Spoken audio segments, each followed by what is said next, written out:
Good afternoon. Good afternoon. All right.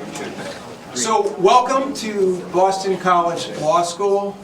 My name is Professor Thomas Mitchell, and I'm the founding director of the Initiative on Land, Housing, and Property Rights here.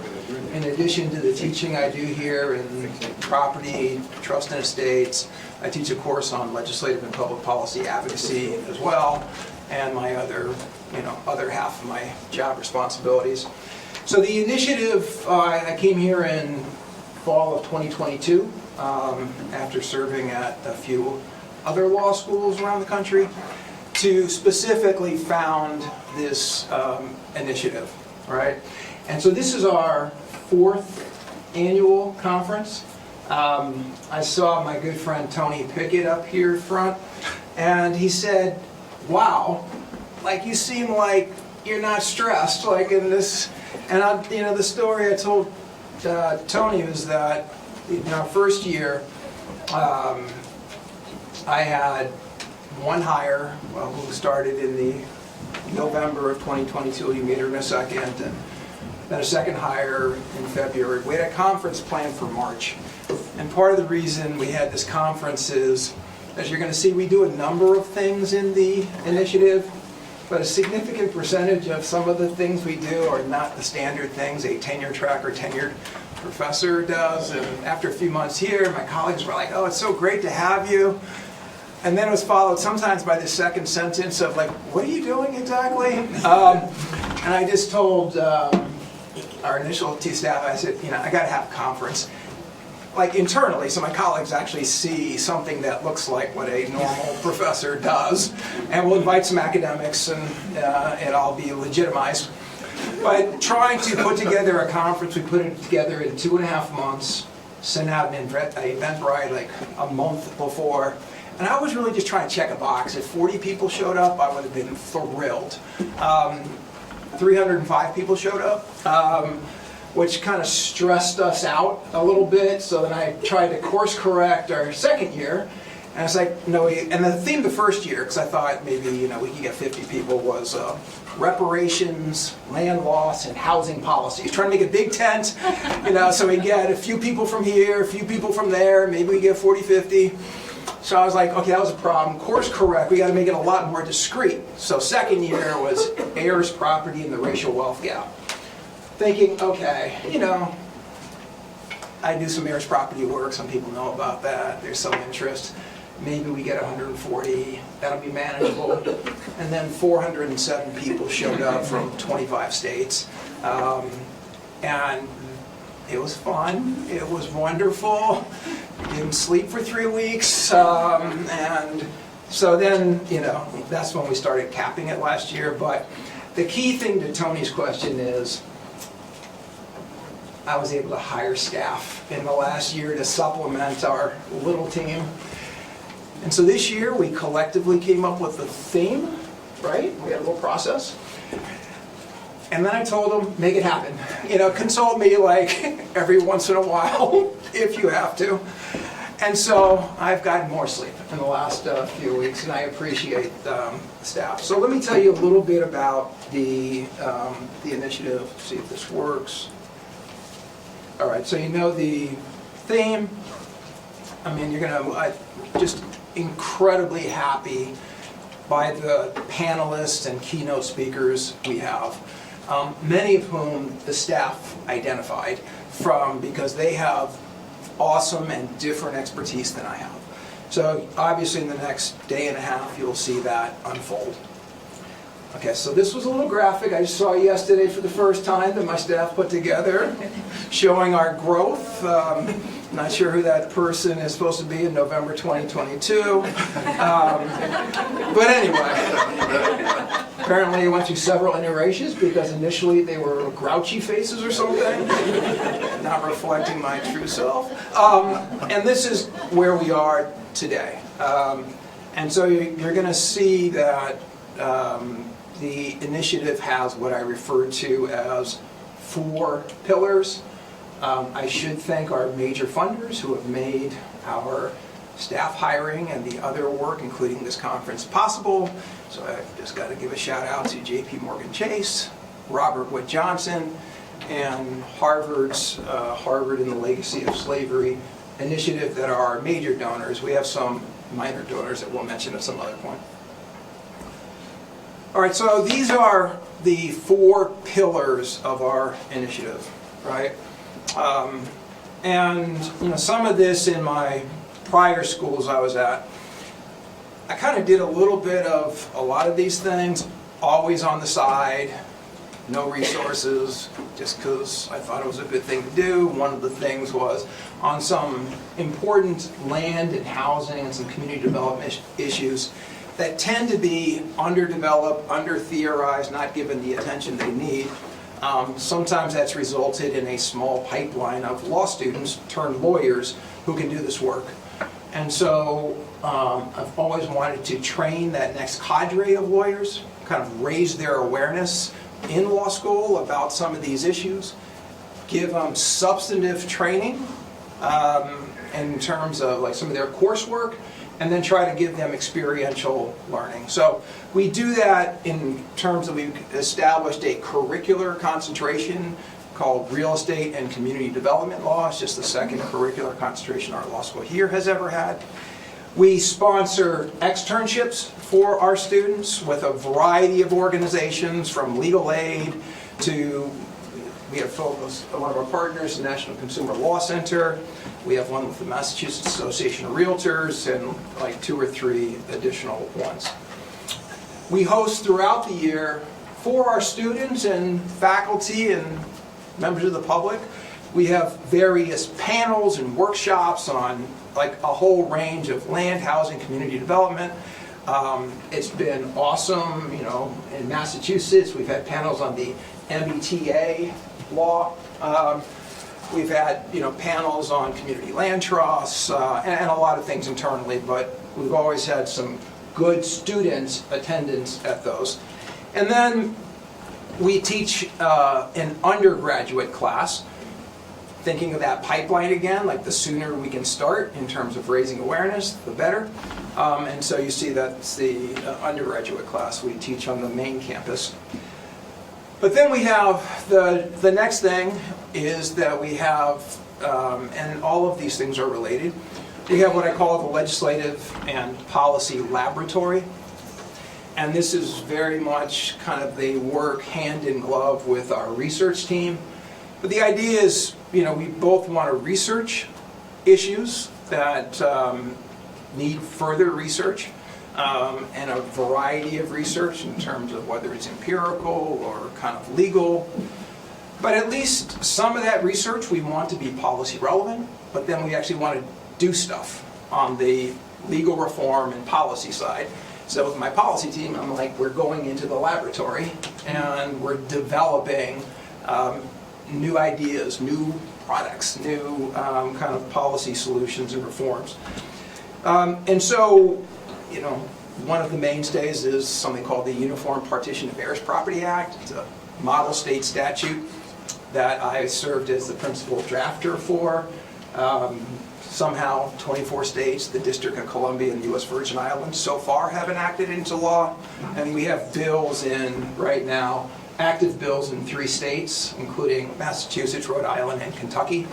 And we still, because of our expertise on this issue, we get asked by a lot of stakeholders to kind of help out on that, and we do. But under our various grants, we're also developing 4 policy proposals. We're developing these policy scans of certain issues.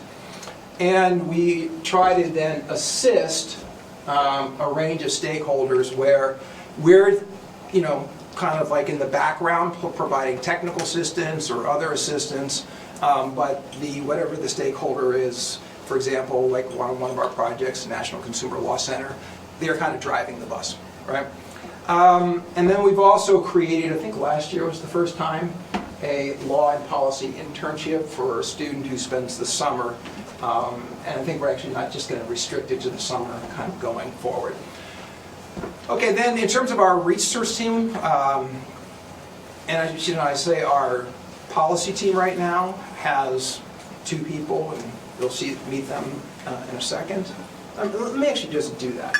So our policy director is Megan Haberly. Want to raise your hand? Our policy associate is Jill Apter. And if our work with our university's HR goes smoothly, we're going to have a third person join us who's just now going through the HR process in hopefully the next few weeks. All right, so our research team, I'll also do this. It's our research director is Michael Neal. We actually split time with Michael, so Michael is with us half the time. The remaining time, he lives in Washington, D.C., and he's a senior policy fellow at the Urban Institute in their Housing Finance Policy Center. So we're really glad to have him, and actually the fact that he kind of wears two hats helps us out. He's invited us to now 2 Urban Institute events. There's going to be one at the end of the month. He's going to be on a panel, I'll be the keynote speaker, and so I'm grateful for that. And then we have John Jacob, who's joining us. He's at Brandeis's School of Social Policy. He's ABD, so he's actually working for us full-time while he works on his dissertation. And similarly, we're going to be hiring a third person in the near future to supplement that team, probably a part-time graduate school student in the social sciences. All right, and then we have, I should have mentioned Sam Gelly, who was our original staff person, right? So we go way back to the dark days.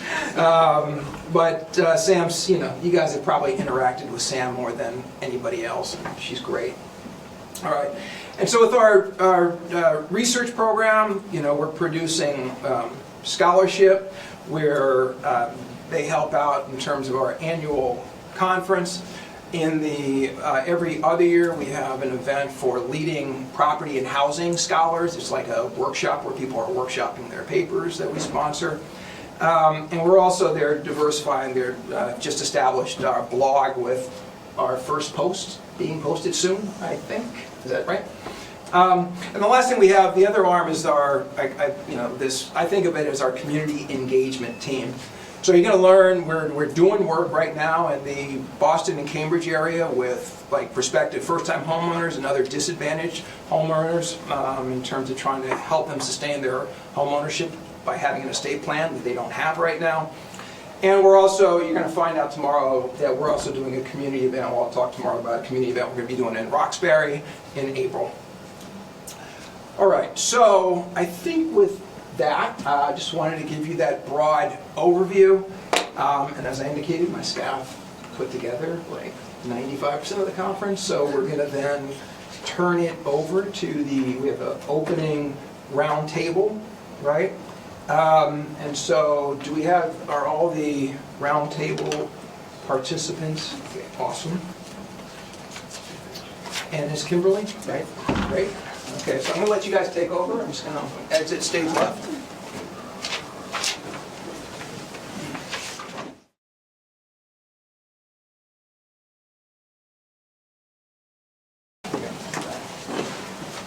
Sorry, as they're taking their seats, I forgot one thing. We have 2 other staff people who are not here today. One's on leave, David Price, who was the executive director of 2 Boston-based community development companies for CCs for almost 20 years. He heads our community engagement. And then we have a senior policy advisor, this amazing lawyer named David Abramowitz, who played a central role in the drafting an important document for community land trust, the ground lease. So David, he splits time in other places, so he's not here right now. Hello everyone and welcome. My name is Kimberly Atkins-Dorr. I am a columnist for the Boston Globe and a member of its editorial board where we write among other topics, housing. It's been a very important issue for us, and so it is an honor for me to be here to moderate this illustrious panel that I will introduce to you. We are joined today by Rachel Meltzer, who is Associate Professor at Harvard Graduate School of Design, We are also joined, we're also joined by Tony Pickett, the Executive Director of Grounded Solutions Network.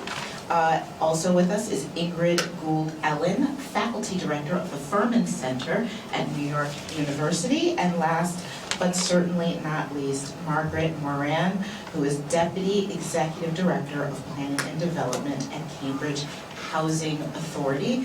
And we are sort of the opening act to this conference to sort of touch on some of the issues that you guys will delve deeper into in subsequent panels, but we're kind of setting the scene when it comes to housing as a form of wealth building and how we can get there. So I sort of want to begin broadly, just sort of by defining our terms, right? And some of the things we're going to be talking about today in terms of different models of housing, because it can look a lot different. I grew up thinking that you grow up, you buy a house, you go to school, you buy a house, and that's really the basis of your wealth. That isn't what I did. I didn't become a homeowner until I was in my late 40s. So it doesn't always look like that. And a lot of people have found that even when they do try to seek that, it's either barriers in their place, or they find that the value of it isn't what it was for previous generations. And so there's been a lot of innovation in what those models can look like. And I think I want to start with Ingrid on this discussion about what models of housing can look like, everything from rentership to ownership to other models. Ingrid, can you start us off a little bit? Sure. And this is on, right? You all can hear me? Yes. Okay, perfect. So first of all, I'm delighted to be here and in conversation with the fellow panelists. And maybe I'll just start kind of generally to sort of kick us off. I mean, I think that there's sort of the models. I would start by just saying there's really a spectrum, right? And so we kind of think of this binary, right? And Tony certainly can speak to this, between sort of renter, either you rent or you own, right? But in fact, right, it really is a spectrum. So you can think about, at kind of, obviously there are people who are unhoused, but then there are people who are housed, but they're renting, but without a lease. They're in extended stay motels, right? I mean, that's sort of the least secure of our models, to moving to kind of more standard renting with a lease, to, and then you sort of have, home ownership of maybe single family homes at the extreme, but in between we have, a set of models of shared equity, which are kind of more hybrid models where, and I will say that I think that one of the things we try to do a lot with our housing, we have high expectations of housing, and you started as talking about wealth building, but we also expect housing to deliver, decent quality and affordability and stability. And one of the problems is that it's sort of not possible to maximize all of these goals at the same time.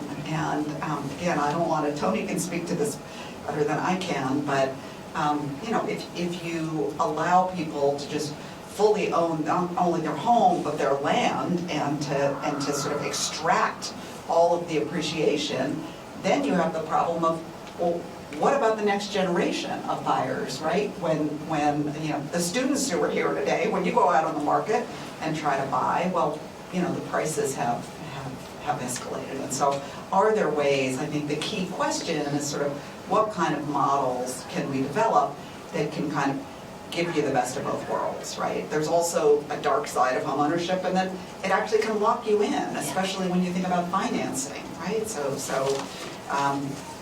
We have now, interest rates have gone up over the last few years. You have a lot of people who are locked in because they have a low interest mortgage. They can't afford to leave. Sometimes our property tax systems lock people in. And so they're unable to leave. And I think there's sort of communally dark sides to homeownership in terms of, I've done work, other people have done work suggesting that homeowners are more protective of their communities. They're more resistant to racial integration. And so I think thinking about, how can we actually get benefits of homeownership in terms of stability and some some mechanism of wealth building at the same time, that we don't have all the dark sides, and we sort of allow for some benefits for the next generation. Tony, how about that, building off of what Ingrid said? Sure. First of all, I'll give you a little bit of background.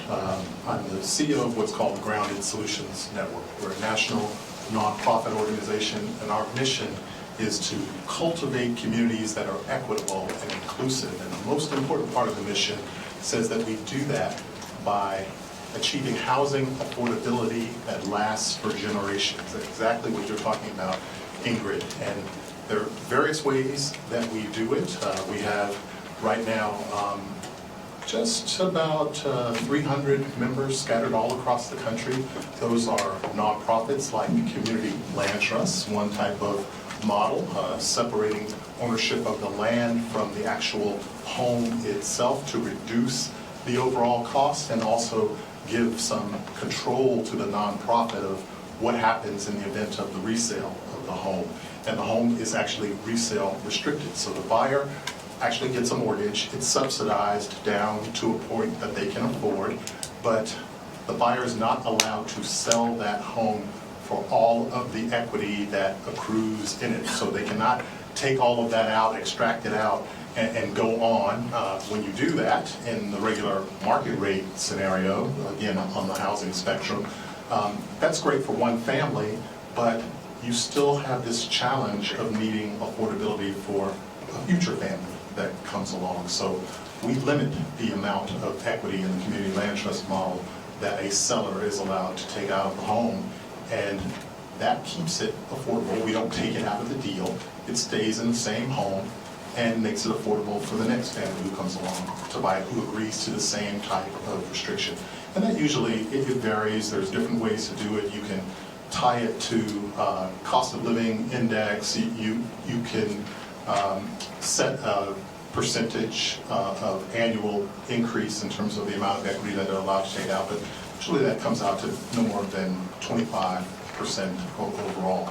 And one thing I will say about that particular model, and not just community land trusts, we also have Habitat for Humanity affiliates that are using the same kind of approach in their home ownership efforts. We have municipal governments who have affordable housing programs using the same type of restriction. They may not include the actual ownership of the land underneath the building, but there's a deed restriction that carries the same kind of requirements and, again, achieves that ongoing affordability.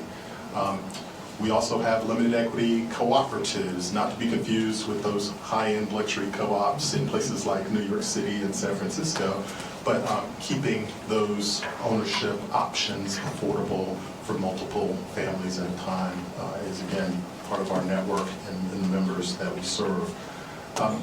One thing I do want to highlight when we talk about wealth creation, because that's an important part of this conversation, is you sort of think, why would anybody trade off having the full amount of equity come to them on the resale for a limited amount of wealth creation? Well, one thing is to understand that it's to benefit another family that's like you, a first-time home buyer, and primarily that's what our models are serving, first-time home buyers. 70% of them in a study that we did with the Lincoln Institute of Land Policy, looking at these models over the last 30 years and their performance, says that 70% of them are first-time home buyers. Increasingly, they are households of color, and also the amount of wealth, the limited equity that they've been able to achieve on average for about an $1,800 investment in buying the home. After about a 5 to 7 year period, that's the average tenure that they live in a home. They don't stay there forever. They're not locked in, to your point, Ingrid. They decide to sell. The limited equity amount that on average those families got was $14,000. 1,800 in, 14,000 out after about a 5 to 7 year period. I always like to say this: you can't go to Vegas without a lot of risk and get that kind of return. And the majority of them who did sell, 60% of them go on to purchase an unsubsidized market rate home. They've had the advantage of living in that subsidized home, interacting with the nonprofit or government program who's helping them understand the dynamics of homeownership, how to manage your finances, what happens if the water heater breaks, all of those things. You're protected in that situation from having to just deal with that as a financial burden on just the family. So a lot of what we try to promote are things like best practices around what we call stewardship, the relationship between the homeowner and the nonprofit or government program that's providing that as an affordable housing resource. So I'm going to pause there. Can I just want to add one point about kind of stage setting here. I think the other important point to make is all these different types and kind of, you know, sub-markets of housing are connected too. So I think the example of starting in this limited equity model and then you move on to a market, right, kind of model of ownership. But even, right, if people, the example of high interest rates, you're locked in, people are holding on to their homes, they're not selling, that means demand for renting is probably going to go up. So then we have to think about, do we have enough units to support the renters that maybe now that demand has gone up. Even within a market of renters, let's say, building, and we might get to this later, but building just market rate housing can filter down in certain ways to affordable housing. So these are all interconnected, so I think a lot of times, especially certainly from a policy standpoint, these are looked at in isolation. But when you make decisions about, you know, support homeownership for lower income households, that's always going to have some impact on some other part of the market that you may not be directly focusing on. So I think that's important to keep in mind. Yeah, and Margaret, as we're talking about these different forms and moving into the discussion of how we get there, talk a little bit about what you're doing in terms of new innovative public housing models. So I work at the Cambridge Housing Authority, and we serve, I think, about 10% of the population in Cambridge, about 3,000 units that the Housing Authority owns and manage it, and then rental subsidies for the balance. But the Housing Authority over the last 15 years has actually been transitioning out of the public housing program while still keeping public in our DNA, and I think that's a real distinction in terms of the work that we've done. Switching from the public housing program to the project-based voucher program in hopes and really, and what we've realized is in the work we've done is a much more stable, much more predictable funding platform than what the public housing program has had over many decades. We had never had rents that kept up to the needs of the property, and certainly a real sparseness of capital funding to actually invest. And so by the repositioning work, by staying true to our mission and continuing to serve the people that we have been serving, we've been able to do over $880 million of capital improvement in our portfolio, really changing, I think, the lived experience that our residents go through day to day in terms of much better and much healthier housing with ventilation and heating systems and cooling systems that work. But also housing that really breaks, I think, the mold of what public housing looks like. And at this point, 15 years in, we're actually at the point where we're actually expanding our housing options and opportunities and choices, including, leaning in more to permanent supportive housing, really wrapping services into our programs, doing a homeownership pilot program, so kind of in line to some of the conversations here, but really looking to, expand the resources that we have and the housing opportunities we have, and so we're down the list. I think I thought social housing, which is something that we've been really studying and looking at as well. Yeah, can you talk a little bit more about that in terms of social housing and how that looks? I know that what you're doing at CHA has been... Well, I said the public housing is social housing. Yes. Yes. And the idea that we need to put a new name on it and a bow and a ribbon to have it, be part of the dialogue. I guess it's however you get there, because it's urgently needed. And so, there's a lot of different, what does social housing mean, I think, is a definition, and it depends who you talk to, what the level of affordability is, whether there's subsidy in there or not, what kind of resident and tenant participation there might be. But in Cambridge, it's, a really hot topic. In the state, it's a really hot topic. A couple of years ago, in the Affordable Homes Act that passed the Massachusetts legislature, there was a pilot program funded to hopefully support a pilot, and I know both Boston Housing Authority and Cambridge Housing Authority are both set up to be successful in running that pilot, and it's now really framing out what that might look like and what the depth of affordability would be, what would be the mix of affordability. I know in December when I presented at City Council, I kind of, went through the difference of the choices between something that's 100% affordable and something that's social housing. And you actually get more bang for your buck for 100% affordable than you do with social housing. So I think there are policy questions there about, what is the best use of public subsidy and what are you trying to achieve in terms of public purpose? And I'll stop there for a moment. I will say, because I neglected to say this in the beginning, we will be saving some time for audience questions. So if you have some questions, keep those handy and we will get to those at the end of our discussion. So sort of keeping on the theme of how do we get there when it comes to the innovations that have proven to be successful in this realm, it requires a lot of partnerships, right? Some partnership with government, state, federal level, private partnerships, public partnerships. Tony, can you talk about what some of those, how the state and federal government have been shown as partnerships, have been in partnerships that have worked? Sure. On the state side, we've been having long-term interaction with a number of housing finance agencies in various states.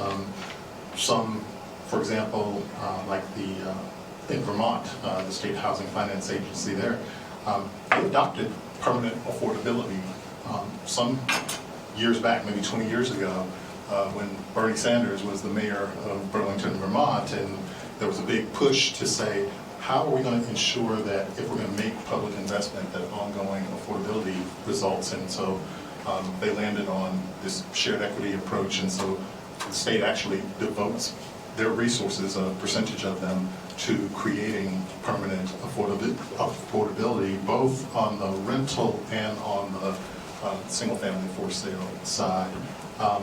The other thing that has been really interesting is to partner with some of the state governments from the governor's office standpoint. For instance, in California, Gavin Newsom, one of his executive orders made state surplus land available to shared equity programs like those in our network and others who want to build affordable housing. And so there are now subsidized developments happening on what was previously state-owned surplus land, not being used effectively for other purposes, but now, because of the housing crisis, is put into play. On the federal side, we've been working, of course, with HUD on really defining what the criteria are for these programs so that they can be subsidized by HUD. It's not that it's not happening. Actually, one program that HUD has is called the HOME program. Is the primary source of subsidy for many of our members across the country, but there are varying interpretations about from local jurisdiction representatives of HUD as to whether or not the program qualifies. So we're trying to clean some of that up, and that's actually included in the Housing for the 21st Century Act bill that's being so hotly debated right now at Congress. So we're hoping that at least that gets through some of the back and forth about this. But in addition, we are working on a constant basis with both Freddie Mac and Fannie Mae to make mortgage financing access for these kinds of innovative approaches. And I air quote innovative because, some of this is not new. In fact, what I'm talking about in terms of community land trust and shared equity, it's more than 50 years old. So it's been around a long time. The idea behind it has been proven successful. So being able to kind of say to folks, this is not a risk for you as a private lender to back this with mortgage financing, and Freddie and Fannie are agreeing to purchase those mortgages on the secondary market, so you don't want to hold them in your portfolio because of the risk. You can sell them to Freddie and Fannie. So we've been working with them on figuring out how to make that happen most efficiently. And where else has there been work in this area? For example, zoning or other issues that may come up? Well, I'm gonna leave inclusionary zoning for Rachel to talk about, Okay. but I just want to jump in on a few things. One is in New York State. I mean, you mentioned California making publicly owned land available, but New York State now has recently passed a law to make faith-based land available. It turns out, right, there's an enormous amount. I'm sure in the Boston area there's an enormous amount of faith-based land that is built under its zoning capacity. And that's something that I think will be even in Manhattan, there's a huge amount. So I think that is promising. There's sort of ways that the public sector can, I don't even know if that's that creative or innovative, but unlock, let's just say unlock land. I mean, there have been models, really wonderful models of actually building on top of libraries also in New York and sort of, yep, exactly. So I think that's number one. I think also, I think there are ways to use, I mean, I'm a huge fan of public housing, and I actually think, and these models, one of the things that really, I've said this to Margaret, that really bothers me about the conversation and the excitement around social housing today is that people do forget that we have social housing, and they just kind of, once again, neglect public housing in this country. And I just have to say it, right, that the stock of remaining public housing now has probably $170 billion capital repair needs. And it's just, Congress is not going to magically make that go away. And so I think before we get too excited about building new social housing, I really think we need to fix the social housing that we have. I think that one of the things that I'd like to also mention is, and I'm really curious what you all think about this and whether it's just too small of an idea, but Colorado, I think, is doing something interesting. Kind of a lot of the hybrid models that we have kind of start with home ownership and kind of go to shared equity, but there's some experimentation now to sort of how do we help renters build wealth? Yeah. How do we help renters share in appreciation? And so Colorado actually passed through a voter referendum and now I'm going to forget the name of it, but you'll probably know. But it's a plan that basically allows renters to get cash back for every timely rent payment, and if they stay there for a year, they can get matching funds, and they can actually get share in some of the repositioning. If a property is sold or if it's refinanced, they get some of those funds. And so I think that's also promising. We should be thinking about ways to make renters, allow renters to build wealth as well. So I'll zoom in and talk a little bit about what's happening at the local level, what localities can do in this space. And I mean, the two main tools that places have are zoning and taxation, right? Those are kind of the levers that they can pull in producing affordable housing. One of the more popular examples is something called inclusionary zoning, inclusionary housing, I don't know. I'm in a room of lawyers, I feel like. So everyone here, I feel like, must be familiar with this concept.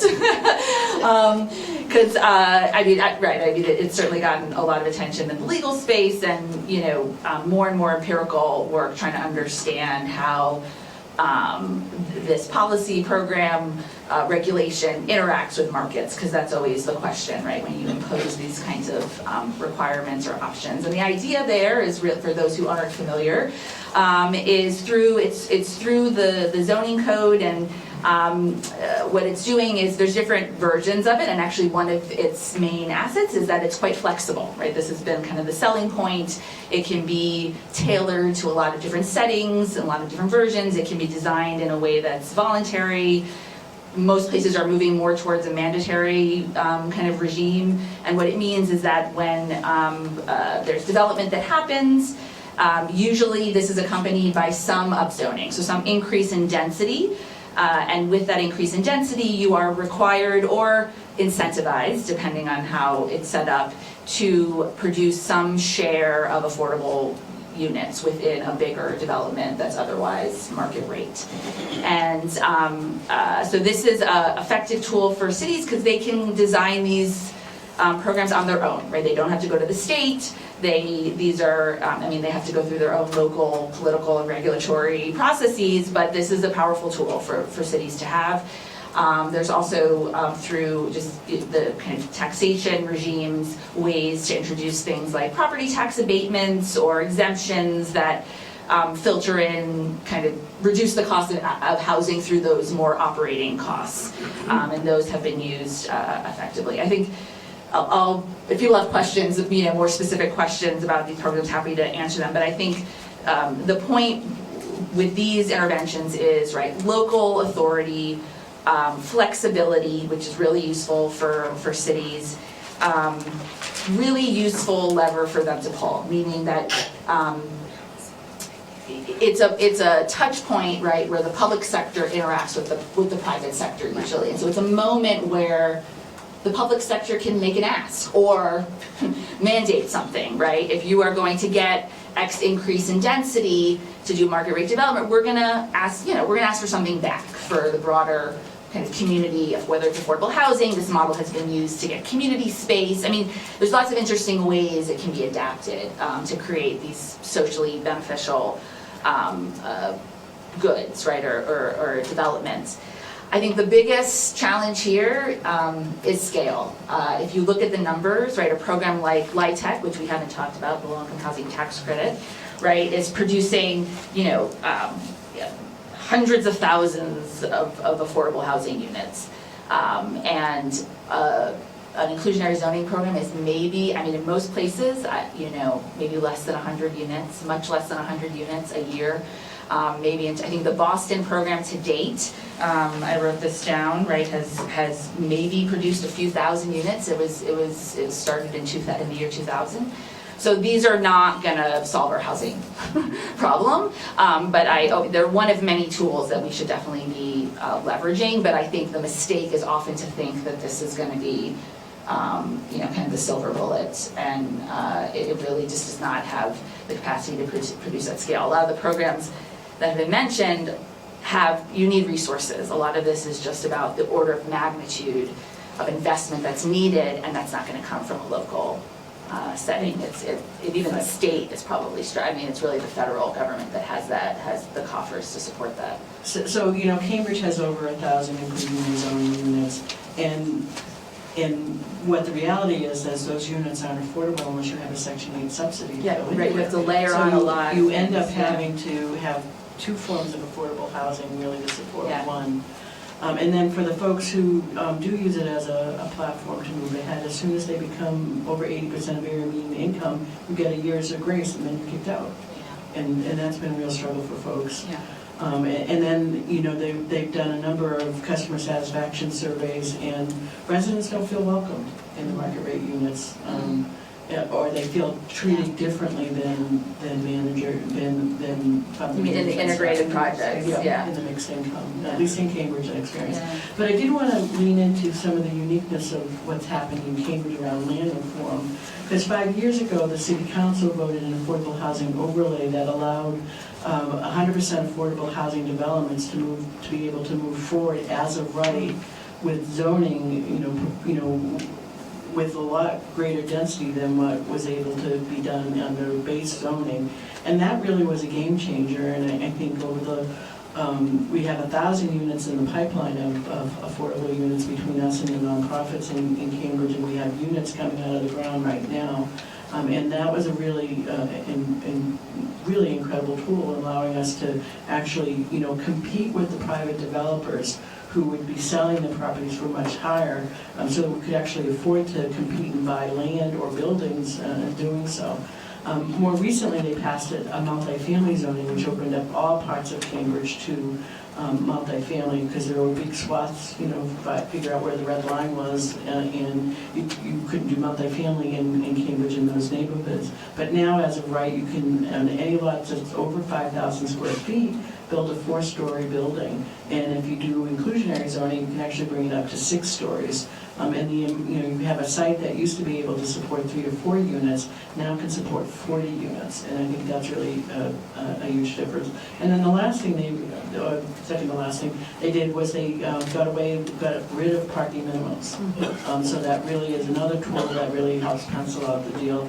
And then the city, this is the last where I want to land, because yesterday I was at a celebration of the 5-year report for the Cambridge Affordable Housing Trust. And over the last 5 years, the city has contributed $181 million to affordable housing development in Cambridge, which has allowed 1,000 units to move forward, which just is incredible for our community to put those kind of resources available. That really, helps the housing authority, helps the nonprofits really lean into the opportunities to provide, decent, safe, affordable housing in an area of opportunity.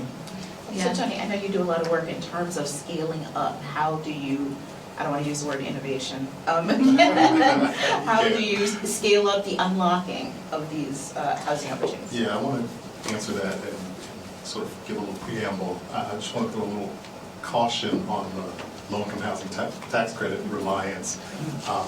The 30 years of affordability, the expiration of that exceeds the ability of the program to produce new units. So we're at risk of losing more LIHTC units than the program can create, despite devoting more resources to it because of the ever-increasing cost of developing those units. So when we start talking about scale, you need to look at this as a really long-term proposition. It may be producing a lot on an annual basis, but in the long term, if you don't keep investing more and more and more over time, you're in a position where you're losing more than you're gaining. So that's part of the logic behind our approach to say, if we're going to invest up front, let's try to create this affordability for as long as possible.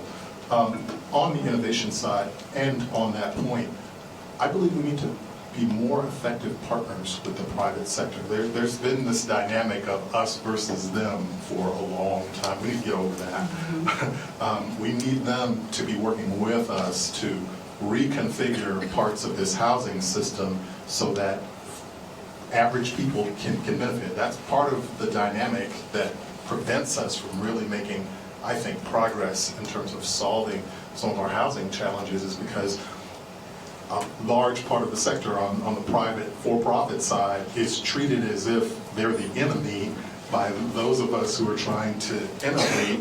And so if we invite them to the conversation, I think that would be a much better outcome overall for folks. And I know there's risks to that, but I think we can manage for that. One of the examples that I want to cite in that regard is in Austin, Texas. There was an 800-acre former airport redevelopment opportunity about a decade ago. The city of Austin put it out. A private developer came forward and said, we'll develop this on behalf of the city, and you give us access to the land, you help us subsidize some of the infrastructure, we're willing to do that. And the city came back very smartly and said, in return for that, we're going to want some things from you. So how about 25% of all the residential units in this 800-acre master plan development, which wasn't all residential, it also has commercial, retail, you name it, it's there. There's outdoor space. It's a wonderful place. It's called Mueller. It exists. They're on the final phase now. But that 25% affordability is required to be our approach, shared equity, so it will be ongoing in terms of its affordability. No one was displaced. It was an airport.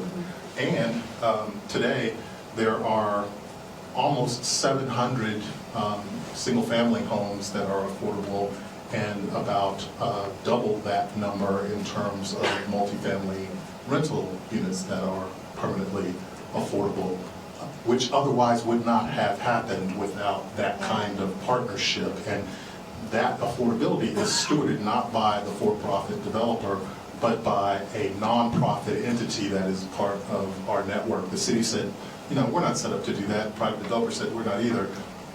Good on the private developer. They helped to set up this non-profit entity by giving a donation to the Austin Community Foundation. So how do you encourage, I mean, when I wrote about the racial wealth gap, I wrote that it's crucial that corporate citizens need to take part in this, and you both talked a little bit about the carrots and the sticks to get them to do that. How else can you motivate the private sector to really take that move, because it's not easy. I will say, I think it's a little bit of good cop, bad cop.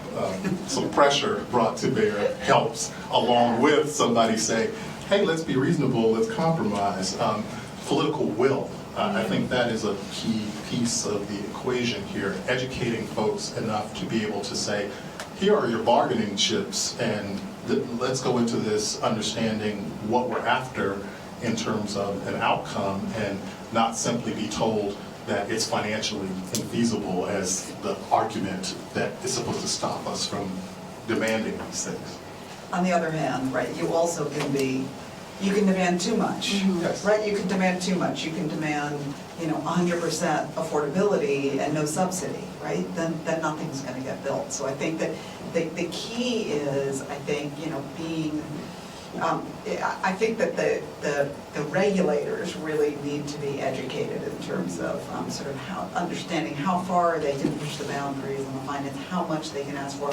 And I think absolutely key is one of the things New York did, and Rachel knows this, all right, that in its inclusionary zoning, and basically going forward, sort of all of that, any kind of public land, faith-based land that's provided now, those units will be permanently affordable. And it turns out private developers don't really care this. Too far out. It's way too far out, right? If any of you work in real estate, it's like, you stop, your discount rate's like, you stop at 30 years, you don't care what happens after that. So that it really does matter. 30 years from now, it really does matter. And so, yeah, so I think that's really. Because I'll jump in on Yeah. that, because, everything we have is deed restricted, but I won't choose perpetually affordable, because it restricts the appraisal, so that when I go to refinance, then I've got a hand tied behind my back. Right. And so, I know I have other tools that are gonna keep the things. And so this is where I wanted to circle back and talk about the public part of the process. And, we, in Cambridge, intentionally kept the public part in our work. So unlike other housing authorities that may have converted to Section 8 housing, the housing authority is still the owner of the land. We still do the property management and maintenance. The residents know who to call and complain to, or how to hold us publicly accountable. But then all the benefits, all of the money that comes back through the investment comes back to the public entities for reuse. So I would sort of like to say, I like to put as many dollars out the door, use that same dollar 3 or 4 times for the benefit of the mission. And some of the projects, I think, for things to go forward on scale, is you have to think about what it is you're trying to achieve up front. And you can't be shy about keeping the public developer in the equation, even if it's more costly, which as a public entity, we are much more costly than a private developer in Massachusetts. And oftentimes the state will say, well, we'd rather do 2 projects or 3 projects with them than 1 project with you because you're too expensive. Well, we're too expensive because we're burdened with all the things the private developers aren't. But with us, you get the forever affordability, and you get the return of the dollars going back out to the mission and to the intent that the entity was created of. And then I just wanted to shine a little bit of light on some of the work that I went down to Seattle about a year ago, and I visited, they repurposed and I think there's opportunity everywhere in housing authority land, if you look at the public land, where they took a site that was 30 acres that had 450 units approximately on site, and they did a master plan and came up with 3,000 units, some of which are housing authority owned. So they subdivided the parcel into different developable lots, some of which they kept, some of which they sold to developers who then developed. I'll talk about what they did. But the money they got from the sale of the parcels of the site paid for 35% of the new development of the housing units that Seattle Housing Authority still owns. And it created a $15 million endowment that provides for community services to support the entire new community there. That's a combination of public housing resident and market rate units and moderate rate units. And when they sold the parcels to the developers, the economics in that community were able to support, of the 1,800 units plus or minus that they were building, about 800 of them became moderate rate units rather than just market rate units, and the economics worked there. So, we're working in Cambridge with the Revere Housing Authority that has 30 acres of land where they're starting to think in that way, in which and I can see limited equity co-ops and homeownership as being a key component of whatever that bigger plan is. But you have to, they have to have a master plan and a vision, and I think you have to have public stewardship. Can I ask a question? I'm sorry. I was gonna let Rachel talk. Just one quick point. I do think, though, I think different municipalities and places have different degrees of leverage, right? I mean, Cambridge has a lot of leverage as a public entity, right? There's a lot of demand there, a lot of that they can. I think they can ask in some ways for more, right? Than maybe another city that isn't as booming or growing or as tight a housing market, and so it's a tricky position to be in as a city when maybe you were trying to attract some kind of private investment. Can you ask it to be permanently affordable? Is that an ask you can make? And I don't have the answer, but I think this, the examples, yes, right. Yes. And maybe you have suggestions, right, but this is where, and I tell all my students, right, I teach planning and real estate, so the real estate students are hard to convince, but the planners, take a real estate finance class, right? Learn how to underwrite a development, because even if you never intend to go into private development and you're gonna sit on the public side, you should know how the numbers pencil out, because this helps you know what you can ask for, and you will be like an informed person on the other side of the table. But I do think, and some of the research we've done on inclusionary zoning, it has a different impact depending on how kind of hot or cold the markets are, and that can change from place to place, that can change over time, and so you don't want to do this in a vacuum. I think you have to understand what the local context can tolerate, and I think so far, a lot of the examples given are from very, quote, I'd say hot markets, right? And I'd be interested to hear examples of places that maybe don't, at least on their face, have the same leverage as, New York City, what they can ask. So, right, I mean, right, New York at the end of, New York was not always a low market, right? And they didn't have permanently affordable. They didn't. Yeah. They just gave the land away. And because they owned a huge number of housing units that they'd taken over for tax foreclosure, about 100,000, and lots of vacant land as well, and they just gave that away. I mean, some of it they did ask for some affordability, but not permanent affordability, and I think, at that point, no one can kind of imagine that New York was going to sort of the market was going to come roaring back, but I think it's really a lesson to say, and this was what I was going to ask you, Margaret, but also Tony, is it seems to me like the key role of the public sector is to maintain control of the land. I mean, my favorite, policy solution is a land tax, but, we may not get there, but, I think that's really what's key. So even if you have the private sector come in and build the housing and own the structures and manage, that if the housing agency or the local government or the state government, whatever, maintains control of land, or the nonprofit does, that seems to me what's really key. That's where sort of the appreciation happens, the skyrocketing appreciation in prices and rents. It's really in the land. Yeah, and then making sure, we do ground leases on our low-income housing tax credit deals. We also put mortgages on our deals, but one of the things we did very early on, and I've been heartened by the fact that more are doing it now, is, we always were looking at, and so I've got lawyers in the room, I can have this conversation,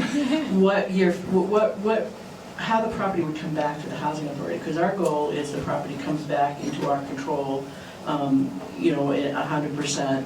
But you have to know that's what you want, and then you have to structure the financing of your deal to achieve that. And I remember asking 15 years ago when we put one of our first deals together, and we're looking at what year 15 looked like, and they said, you're going to have to pay a $1.5 million exit tax.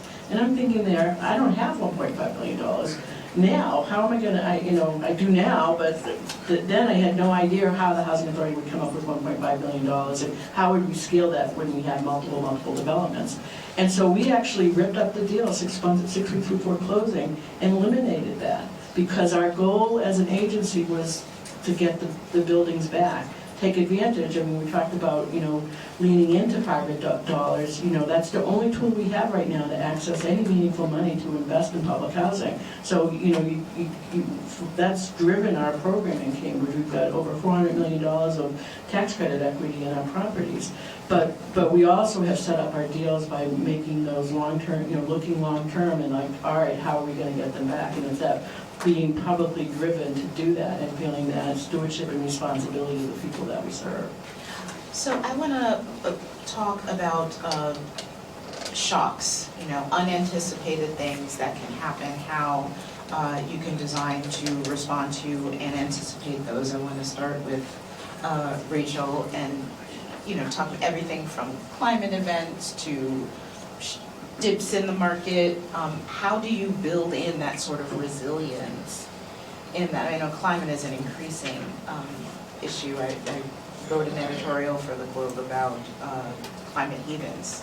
Mm-hmm. And cities are specifically planning for that, like Worcester and Buffalo was a climate haven after the hurricanes, but then they got hit with severe weather too. So how do you build in resilience for shocks?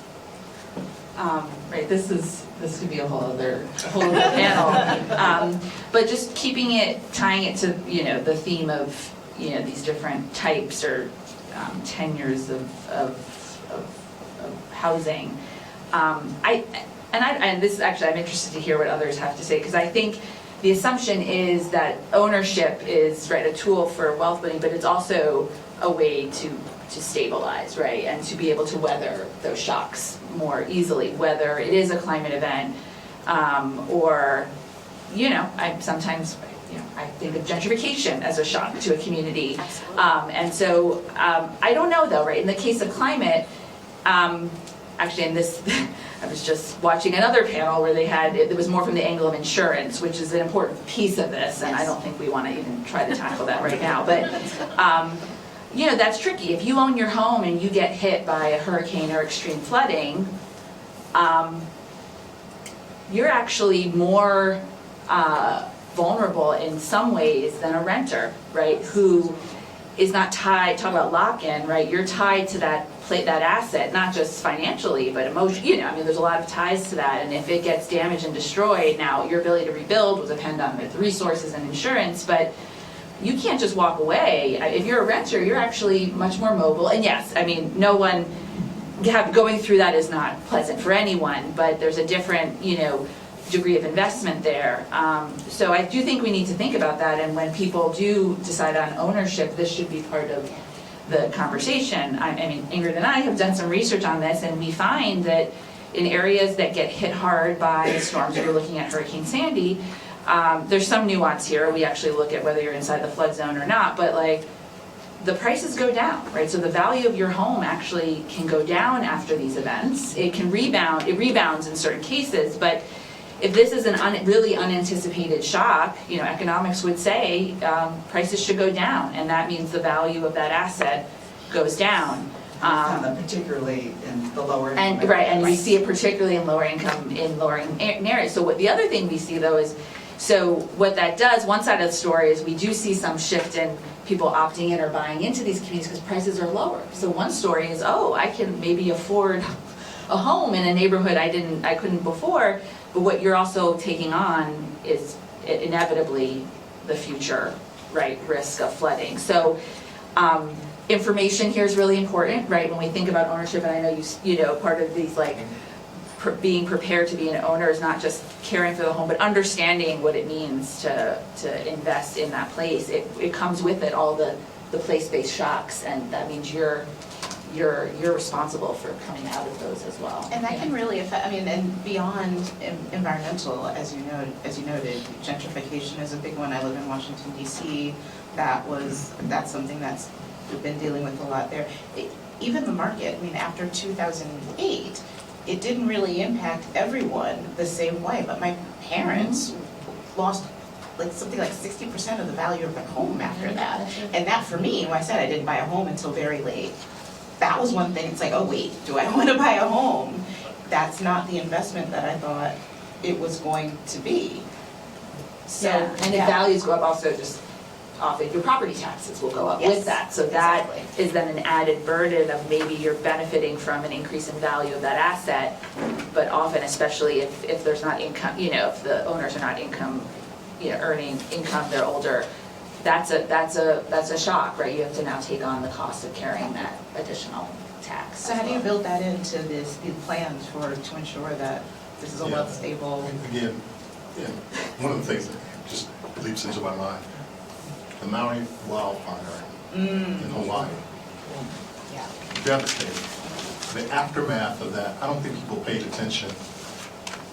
Folks who had homes with mortgages, the mortgage companies foreclosed on those people when they could not pay the monthly mortgage because they're living in a temporary situation. They can't go to a job. It doesn't exist anymore. They foreclosed. It gave those people no opportunity to recover from that. So one of the responses to that is Native Hawaiians, who are used to communal action, said, we're going to form a community land trust of our own, and we're going to make sure that we are the purchasers of some of these properties to make sure that outside investors don't suddenly swoop in and take these out of the hands of people who've been living here for generations. So It's happening in California the too, recovery right? is just as important as the resilience planning, because you cannot plan your way through these things. They're going to happen. Yes. So I would just say we're giving a lot of thought to what does the recovery look like. Altadena is now doing that same thing. We've seen other parts of California, Florida, doing that over the last several years, again, to kind of position themselves so that it's not an individual impact, it's more of a communal group, and then you're able to do things like negotiate, for instance, with the bank or the insurance company on a group level. Yeah, and I'll just add that, just to sort of underscore that the impact is, this is not random, right? That you see consistently, and Rachel and I have seen that, where you see sort of higher, larger hits to property values in lower income areas, larger hits in communities of color, and, regardless of the disaster. And whether it's partially, and as Rachel said, that one of the things we're seeing is that we're seeing more of the home buyers coming into those hard-hit neighborhoods where property values are depressed are buyers of color, or Black and Hispanic buyers. And on the one hand, it's like, well, okay, maybe that's opening opportunities for home ownership, but I think we really need to think hard about who's holding the risk here and having individual homeowners. And that's where I think these more communal models and shared equity are, and renters too, more stable renter models that maybe we have risks right now that it's always, homeownership has always been risky, but it's even riskier today than it was. So I do want to open it up to some questions that we might have. We have someone with a microphone, so please raise your hand and we will be around.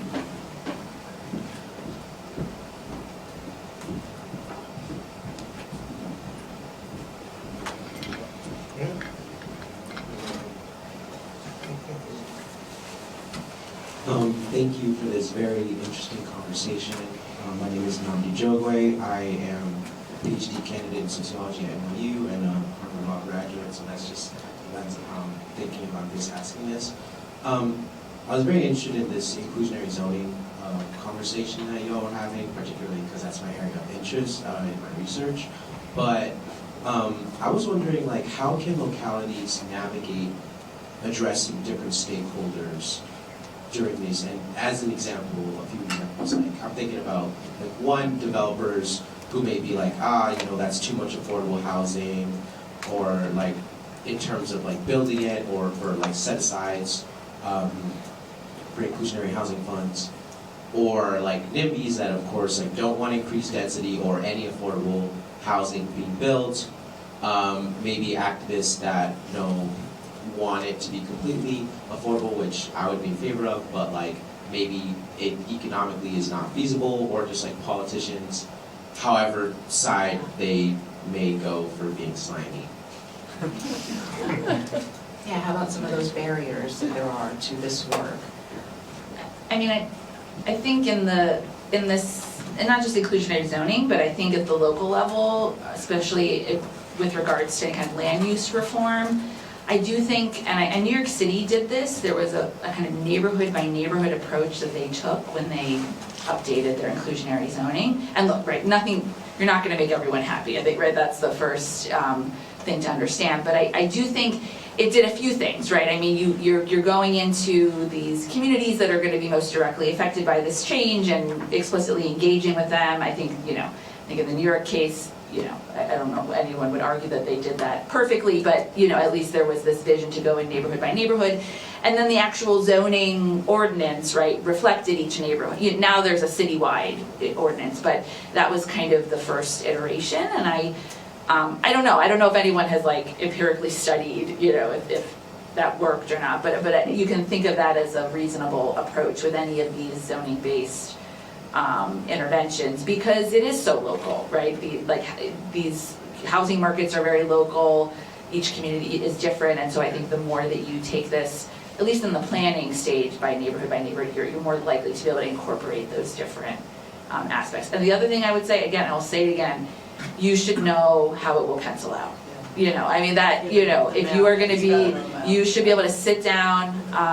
I did this actually in grad school, right, at NYU, and I did pro formas over and over on inclusion, to simulate what would happen if we raised the requirement to 25% or what, and that will tell you if if the developer is kind of messing with you or not, right, when they're at the table. But that is a really advantage to have when you're And I'll just build on the math, because in Cambridge, inclusionary zoning was in place in a while. They just raised it to like 20%, maybe 6-7 years ago. But the big thing right now is nobody's building because it's so expensive. Interest rates are coming down, maybe. But you've got other headwinds that are really causing market rate deals not to pencil. And so there's been this robust conversation in the city about, well, should the Affordable Housing Trust be now helping bail out market rate developers so they can put shovels in the ground? Mm-hmm. And that's being debated at the city council level. And people are all over the place on that, but it's just and so then they're talking about, well, should we do a temporary reduction and drop from 20% to 16%? So they're but the key is knowing the math, and what's in penciling. All right, we have a question over here. Or, sorry, there was over here. Here, sorry. Hi, good afternoon. Thank you so much for doing this. I have two quick questions because I know there are other people with questions. I am a property owner, I own multi-family homes in the city of Boston and around. One comment I wanted to make or ask the question about, when you talked about California and Hawaii, part of the problem with the people who own homes was not necessarily that they owned it individually or as a group, but it was about the insurance company. And what is it that you think can be done regarding insurance regulation and oversight? That's part one. Part two, here in Massachusetts, the majority of people who own 2- and 3-family homes are mom and pop people such as myself. And so what are you doing in the program to help educate renters such that they can appreciate the homes that they're in, and therefore incentivize more mom and pop landlords to open up and to invite more people to come in? Because that's a major problem. Thank you. Well, I can tell you this, we don't operate a major single-family scattered site rental operation, but those that I'm aware of who do, I would say it's an ongoing challenge for them. But one of the best things that they suggest is having some sort of regular, ongoing contact with the family who's renting, building a relationship with that family that's positive, creating opportunities to interact with them around things like what has to be done to maintain the home? Do you have all the equipment that you need? Do you have any other issues in terms of HVAC or if there's a leak in the plumbing, who you report it to, making sure that they understand what the process is for doing those sorts of things. I think also there's some responsibility to not just sort of assume that everyone understands all of that. There has to be some kind of learning process around some of that often for folks to actually get to the place that you're talking about. I also, on the first part of your question in terms of insurance, most of the conversations I've been hearing are talking about some sort of government intervention in terms of creating government insurance programs that would cap what the insurance payments are, but also make sure that in the event that they're needed, that they're provided in a timely manner. So I think there's some question policy-wise around building the infrastructure within whatever level of government that happens at to make sure that it happens effectively, but that's been kind of the leaning or the direction of the conversation right now. Yeah, and I'll just jump in on insurance, which is, I mean, it's such an important question right now, and I think we could spend the whole panel talking about this. But a couple things I said, I mean, I think it's hard for me to see sort of solving this without some kind of, I mean, I do think this is a place for the state or even the federal government to come in and kind of provide a backstop, even if they're not actually delivering the insurance, that they're providing some kind of guarantee on the back end, kind of a reinsurance. There is well,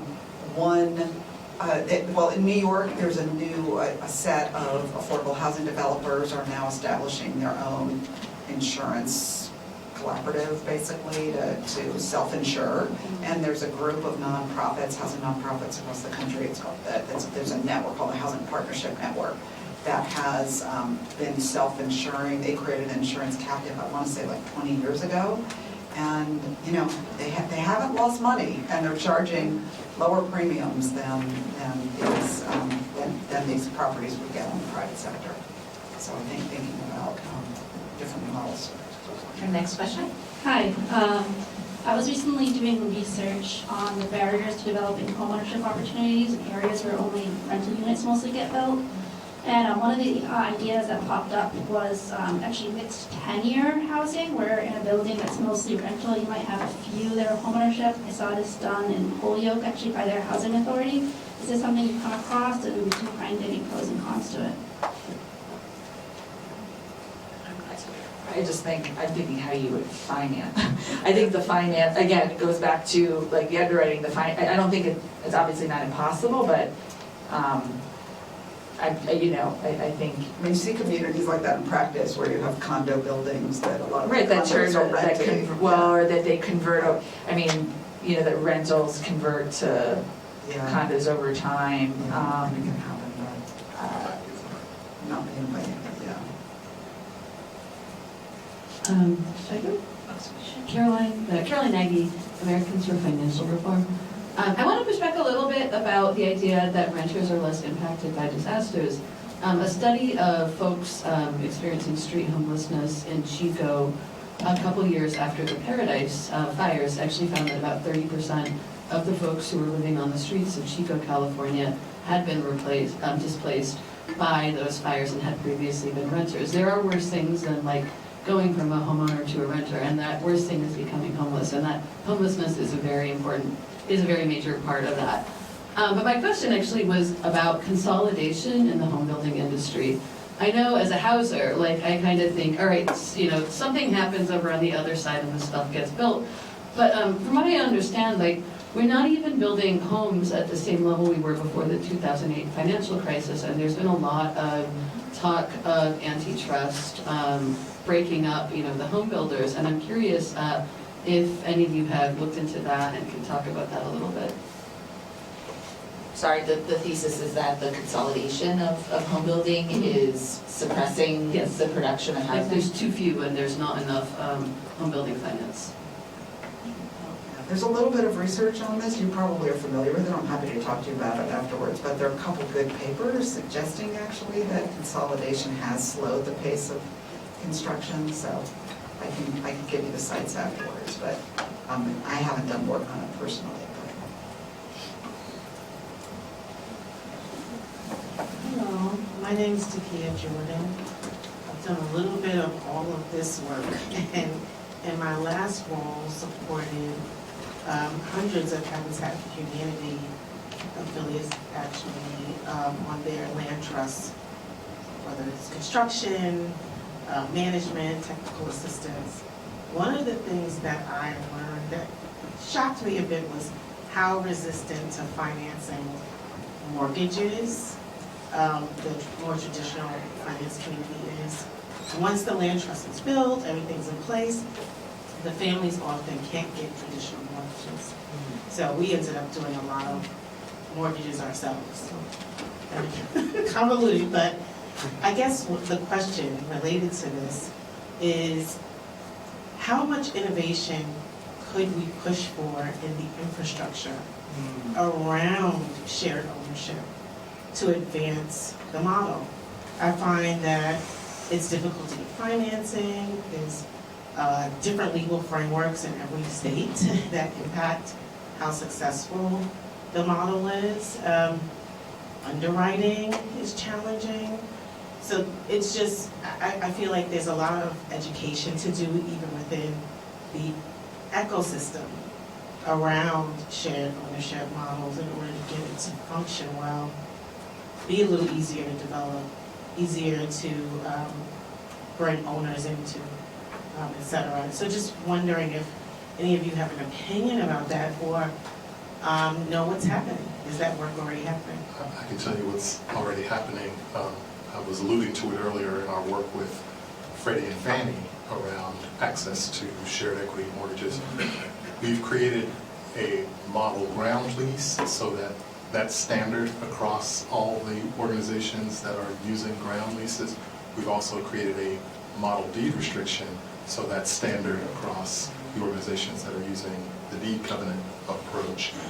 We've also established a certification program with Fannie Mae so that organizations who want to access mortgages through private mortgage lenders can be certified under that program so that some of the underwriting gets simplified in that regard. We're starting to see some breakthroughs it's slow, I know, but we're starting to see more private lenders who lend in multiple states, regional entities, who have said to us, yes, we have this shared equity mortgage product and we need you to help connect us to the programs who need it. So we're starting to do that more and more.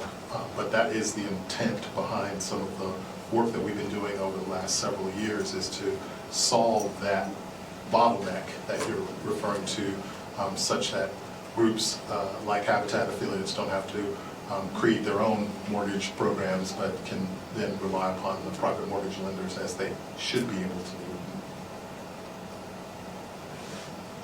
So I'm Todd Kaplan, Greater Boston Legal Services, and it's interesting to bring up the scrutiny, I guess I would say, of some low-income people in mixed income developments, because I've defended some of them who were being evicted, and they clearly, lots of them felt like they were under the microscope. So my question really has to do with kind of like the racial overtones, economic segregation overtones of whether mixed income inclusionary zoning works, and the push to I guess I don't want to push too far on this concept of segregation. For example, in the Seattle development, you mentioned that they decided to have low income, moderate income, and then market rate in separate buildings. And it kind of recalls the two-door building in New York. Exactly, right? That there is some rethinking of this. And also in Massachusetts, there are some communities that say mandate in terms of inclusionary zoning that the units be on-site. And then some are, oh, you can just give us the money and we'll develop it elsewhere. So the question really is how these models either reinforce or segregation, or whether racial or economic, or or actually combat that? I would just jump in that I think that this is really about management. So it's really about sort of managing a building, managing a community, and I don't believe that sense of whatever alienation, or I don't think that's inherent in the model, but I think it does happen in some developments. There's sort of other qualitative research that suggests that in some developments, everybody feels more included and welcome. So I think that's something that's sort of on all of us to be sort of making sure that we create inclusive communities and paying attention to that. And we should be paying more attention to management in general, and not just in terms of just collecting the rents, but the kind of work that you're doing with residents. But I think that's really kind of building, working on the fabric of the community. And sometimes there are, wonderful community-based nonprofits that can help to do that work as well, bringing people together.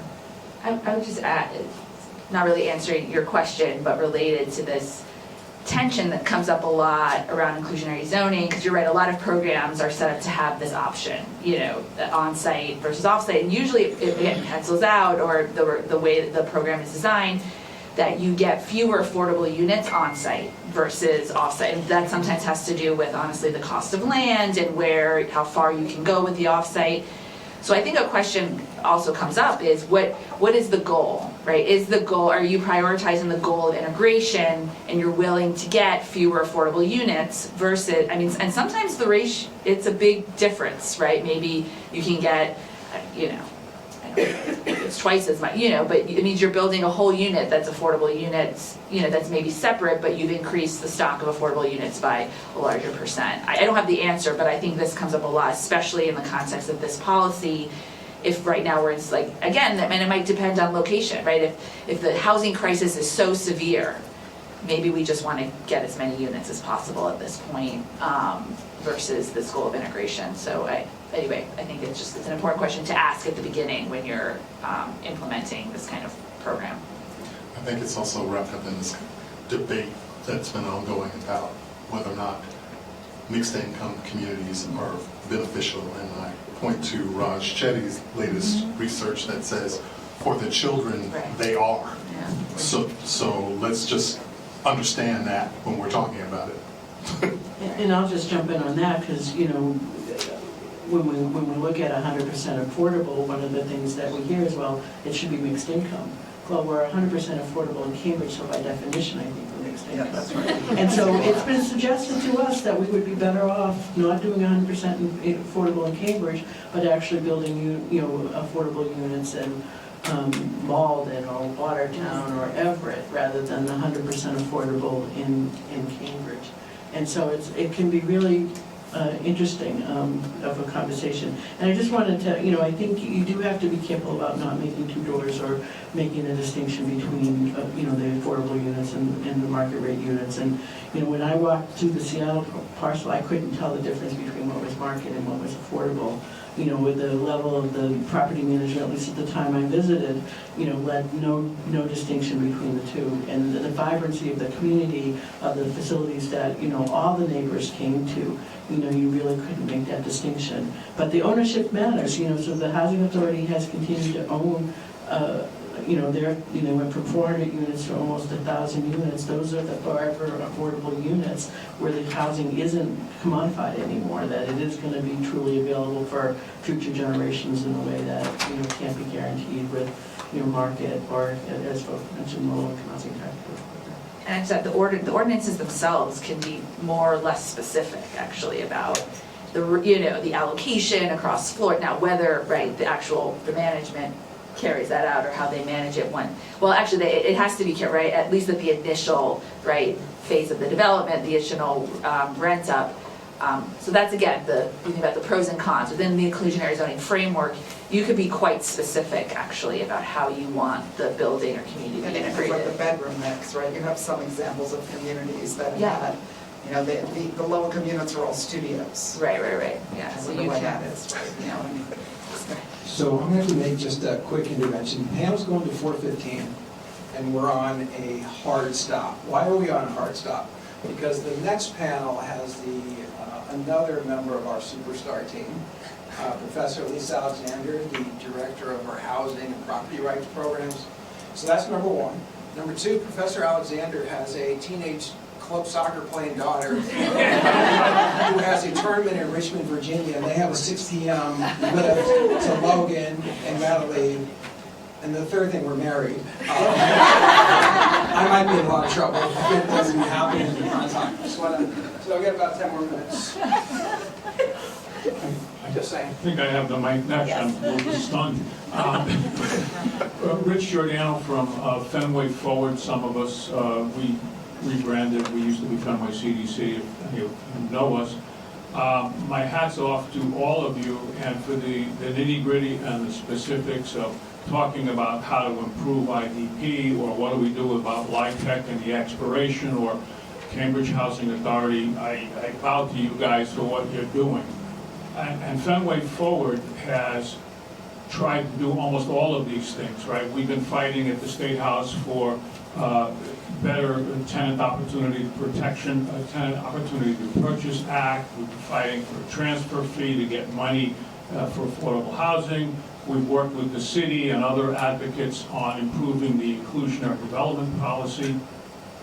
This is really a big picture question, and if it's not appropriate for this panel and you're going to talk about it tomorrow, fine.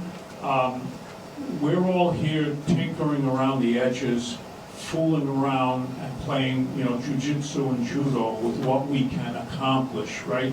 Because the market is rigged, the housing policy is rigged, the whole system sucks, excuse me. And the question I really have is, how do we continue to do everything that we've all been trying to improve, but we got to look at the big picture to change the political environment and the situation we're in Washington, with the government trying to dismantle HUD, with a corrupt crew running things. So the question really is, when and where do we talk about changing the national policy, which will get us to, I think, a better, bigger place? How do we all collaborate in the room to do all of the crazy things we're trying to do now? But let's face it, where are we going to be in 4 years doing these incremental things? Where can we talk about getting to like what Vienna has done for 40 and 50, actually 70 years, right? How do we get a better national housing policy, right? And if this is not the appropriate place, I'm with you. We can try and do it tomorrow, or you can all yell at me for asking. I want to keep tinkering around the edges. We got to do it, right? That's the game we're in. It feels like it's an income inequality issue. I mean, the fact that, the gap between the haves and the have-maybes is so great. I mean, it exasperates everything. It exasperates affordable housing, it exasperates access to education and job opportunities and healthcare, all of those things. I mean, I don't know how you break up the monopoly of the folks who have, billions of dollars to the folks who are just trying to, do yeoman's work as a nursing aid assistant, but can't work enough hours to afford. They have to work 120 hours a week to afford an apartment in Cambridge. It's just craziness. I will just say, I don't have probably a good answer to that, but in the optimism that there will be a time, maybe at the federal level, where there are people that are more responsive or proactive about making these bigger changes. There's still value to this stuff happening at the state and local level, because this is where we experiment. This is where, these are where the laboratories are. So I think especially in these moments actually is where, I'm going to use the word innovation, right, can happen, and that's important because it will feed back up when there is a responsive, kind of audience up there. So I would say it's still important to do this work at these local levels and to test these different interventions. Yeah, I would say also, right, it's sort of a both and. I mean, we should be thinking about and pushing for the big structural change, and I think that change has to involve land. That's the main thing, and I think, we all have to vote. I mean, I don't know, right? And at the basic level, but I do think that I don't want to take away from the amazing work that, I mean, Margaret and Tony in particular, but there are also many other brilliant practitioners out there that are doing, and I think, yes, you can say that it's incremental, but it's incredibly important, it's needed, and I think, at the moment, I feel like, maybe it's because like in our, and when we're wearing our academic hats, I mean, you sit around and people sort of, say, well, that's not really going to produce much meaningful change, and let's do nothing until we can, achieve the kind of structural change that we really want to see, and I think that can't be the answer either. We have time for one, maybe two more questions, right? Hi, thank you so much for a great panel. Carol Marine here, BC Law alum and affordable housing professional. And while I also worry about what the last speaker brought up, local level is so important. Don't forget New Kings Valleys, they make a difference all over the country. We have to act locally for housing also. I thought my question was big picture, but not quite as big.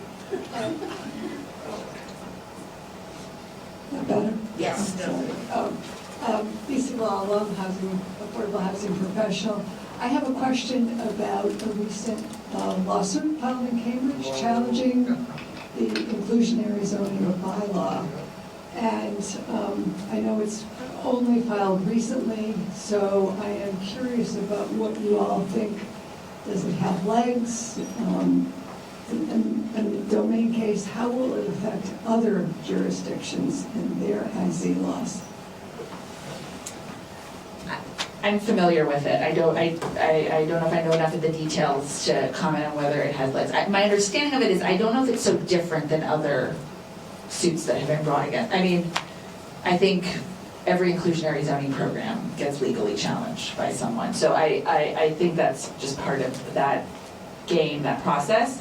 I don't know if this one is particularly different. I do know the threat here is obviously that the plan is to use this to appeal it up, I think eventually to the Supreme Court, which could have big implications for all the stuff we've been talking about. And I know that's why this one has gotten particular. I think because the groups who have taken it on, right, have made that clear. So, just a general understanding that yes, if this goes out to the Supreme Court, I think it could have implications for the authority that local, places have over all the stuff that we've been talking about. Well, I think in the interest of time and in soccer, we can stop it there, but please join me in thanking our panel for really well.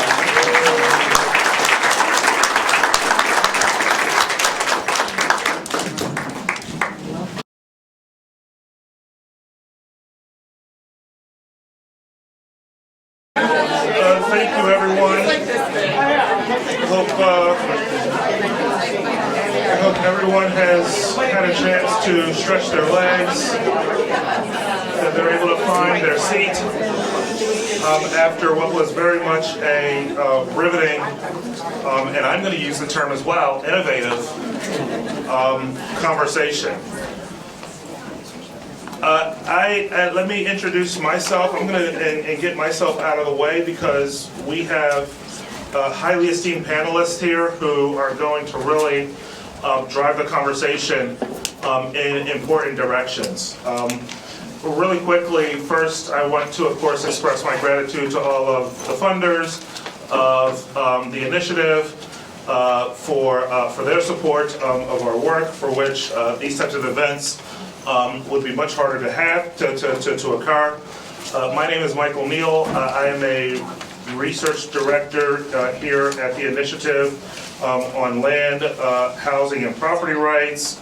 And we're really here to, I think, talk about another important conversation, really lifting up some of the important ideas that Lisa, that Justin have really been exploring that have important implications for, I think, how we think about not just housing, but also hopefully what public policy and other practitioners, how they respond, how they operate in that system as well. And so you'll see kind of in the agenda, we talk a lot about, we mentioned, decentering homeownership as the dominant housing tenure, accommodating other housing tenures in forms that provide non-owners adequate shelter, housing affordability and access, ultimately toward solutions that foster asset building, empower renters in communities and in public discourse, and protect renters' housing tenure security through alternatives, conceptions,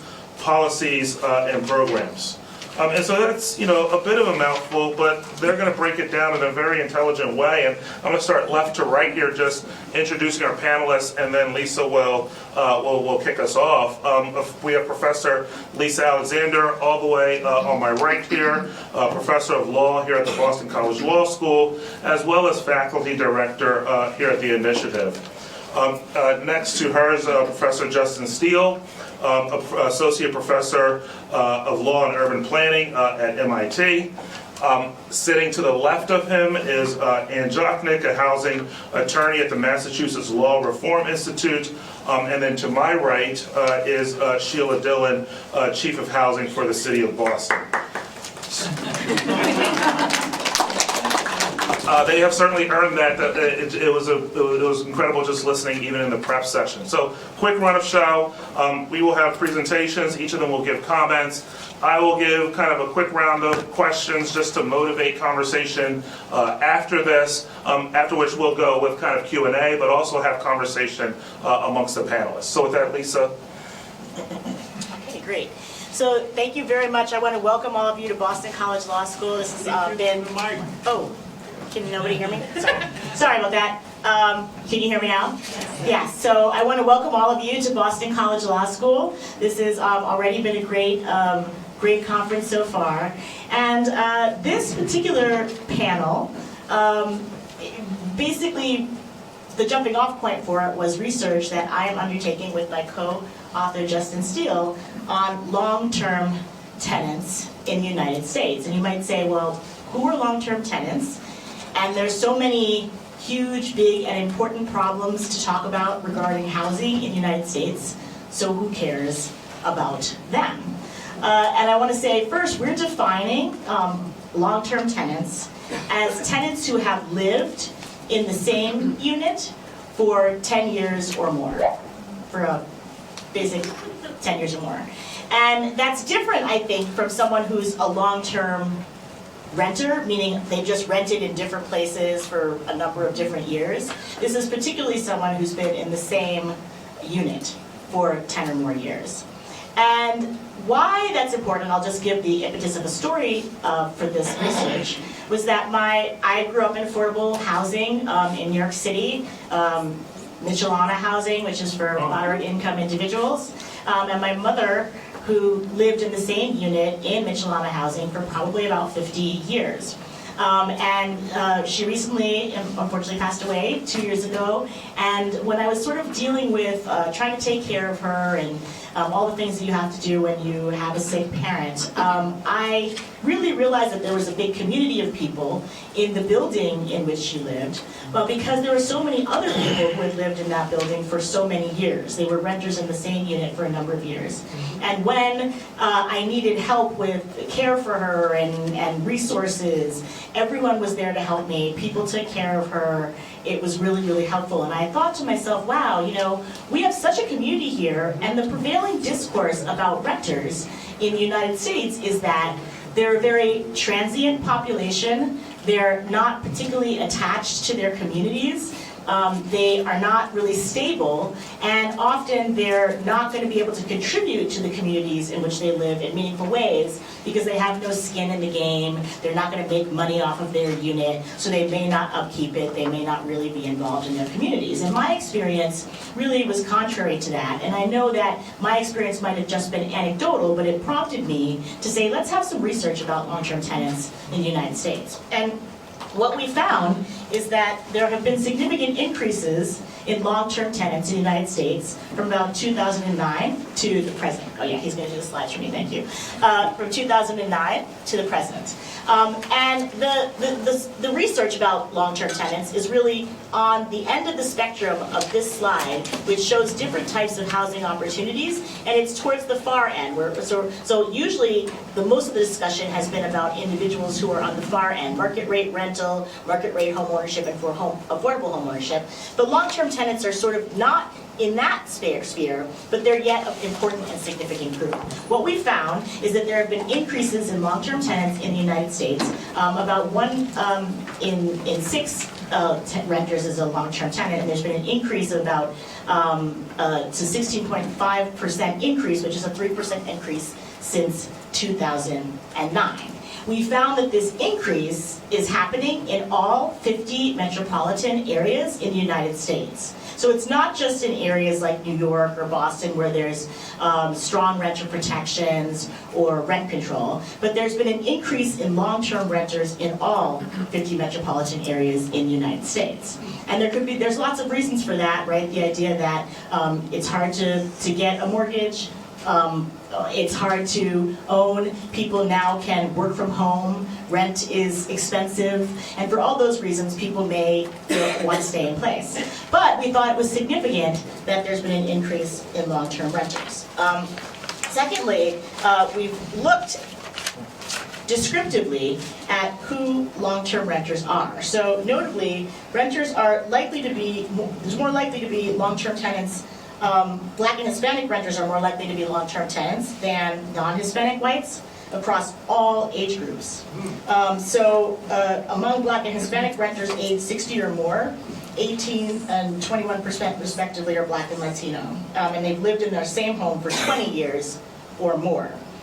Given, there's also other increases in other groups, as you see on the slide. Also, what we found is that long-term renters are overwhelmingly elderly. Many individuals have lived in their home.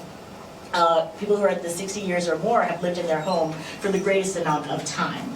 So given that the long-term renter population is really elderly people of color, there are reasons to think about how to protect the security of tenure of long-term renters, given that they're vulnerable, and given that the history of why long-term renters might more be people of color, meaning that over time the United States, in its policy, has contributed to why there's a larger number of renters are of color and why they're older, and they may have experienced discrimination in ways that might garner public policy protecting them.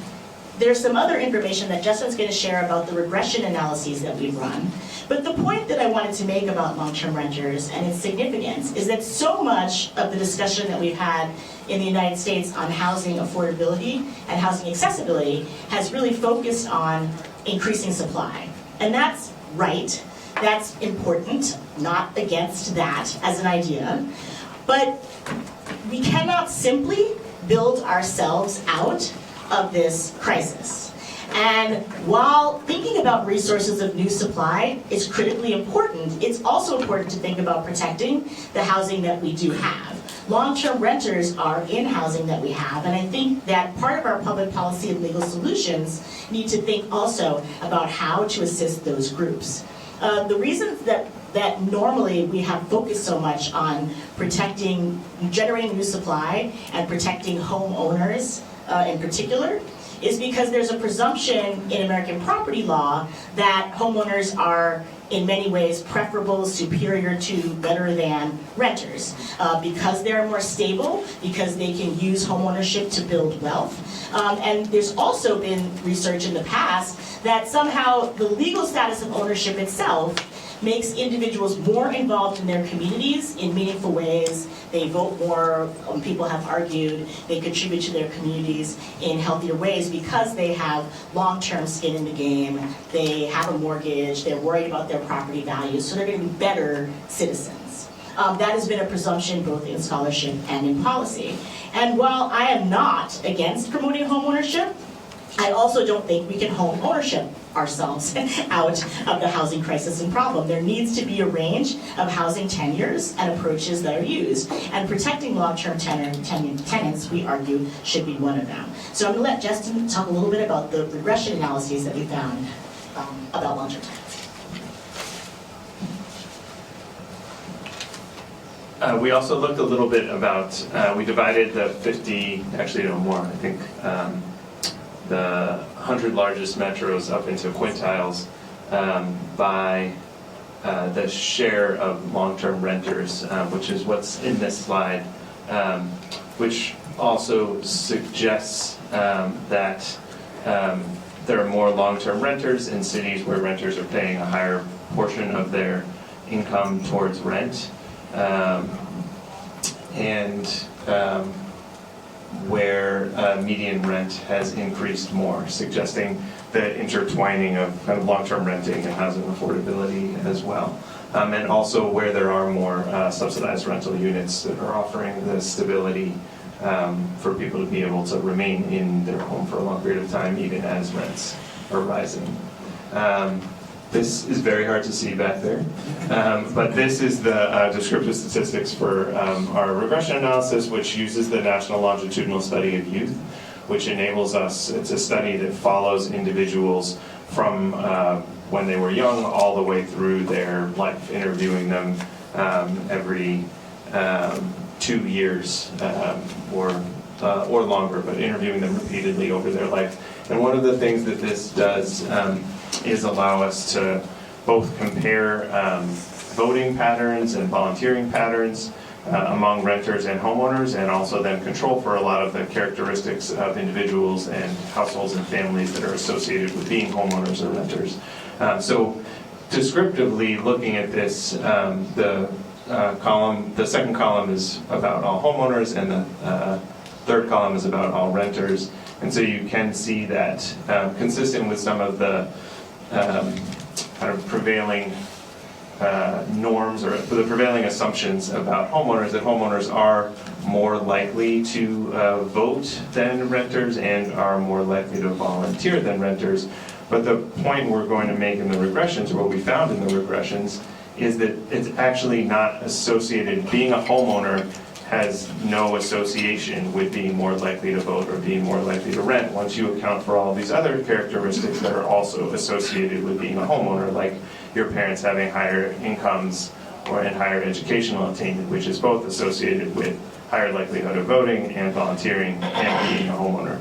And so these are the regression results, which find that length of residence is actually a significant predictor of voting.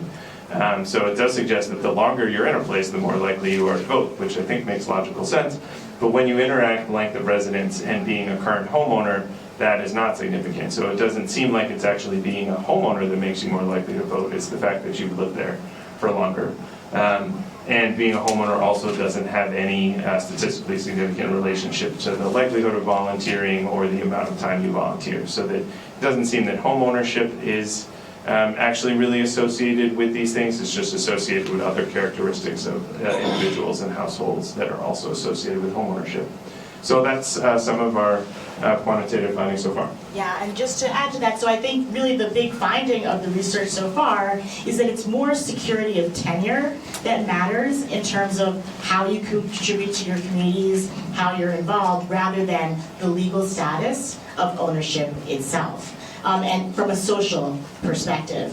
There's also other research that is not ours that supports these findings, which suggests that in some ways homeowners do vote more often and contribute in their communities in certain ways, but that sometimes the ways in which they contribute in their local communities are not necessarily advancing broad collective social goals, but more oriented towards protecting property values and short-term economics, rather than maybe in some ways renters who don't have those concerns and they vote, especially if they've been in the community for long periods of time, in ways that more reflect a broader collective social interest. And that's one of the things that we think could be a very significant finding of this. Lastly, and I don't know how much more time I have, but another major point is that so much of the emphasis in public policy in home ownership has been placed on the fact that home ownership is a way to build wealth. And that is important. Don't want to suggest that we should take away opportunities to build wealth, or that people who were denied the opportunity to become homeowners because of public policy, local public policy, state public policy, or federal public policy, should now just become renters or just be long-term renters. That's not the point. But the point is that stability, security of tenure, is also another way to have wealth, right? Because if you have a stable, somewhat affordable rent that you can keep over long periods of time, that actually is a way that you can make other economic choices in your life. Although the unit may not mean you can make money or make a buck from selling it, the choices and the flexibility that you have about how to manage your money might also be a form of stability, therefore is a form of wealth creation. So just in my little anecdotal example, my mom, because she lived in the same place for a long time and had an affordable rent, was able to say, hey, you know, I want you to go to a school that's in the city that's really good, and was able to send me to private school. I was a scholarship kid, but she was able to use a little bit of the money to pay for some of it. And that might have been really different if she moved to another place with a more expensive rent that was unstable, that was a home in a suburban location. I might have had a very different story. She had some flexibility, she had some choices because of her security of tenure. So these are the kinds of stories that we're hoping to further unfold in the publication when we send it out for publication to a bunch of journals, which we're about to do soon. I think for now that's all, and we can take more on question and answer.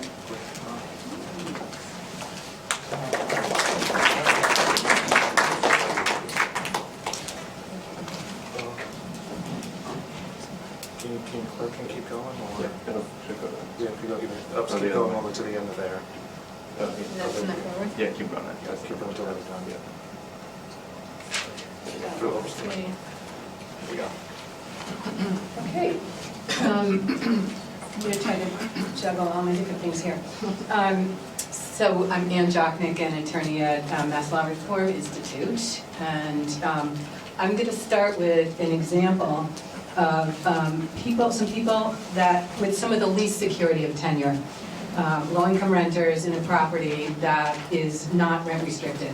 Then I'm going to move on to an example of more secure renters, and spoiler alert, it's the same tenant. So the example is Devon's Crest Apartments. It's a collection of 110 homes for working families in Air Mass, seniors, people with disabilities, the bakers, the child care workers, bus drivers, grocery workers in the community.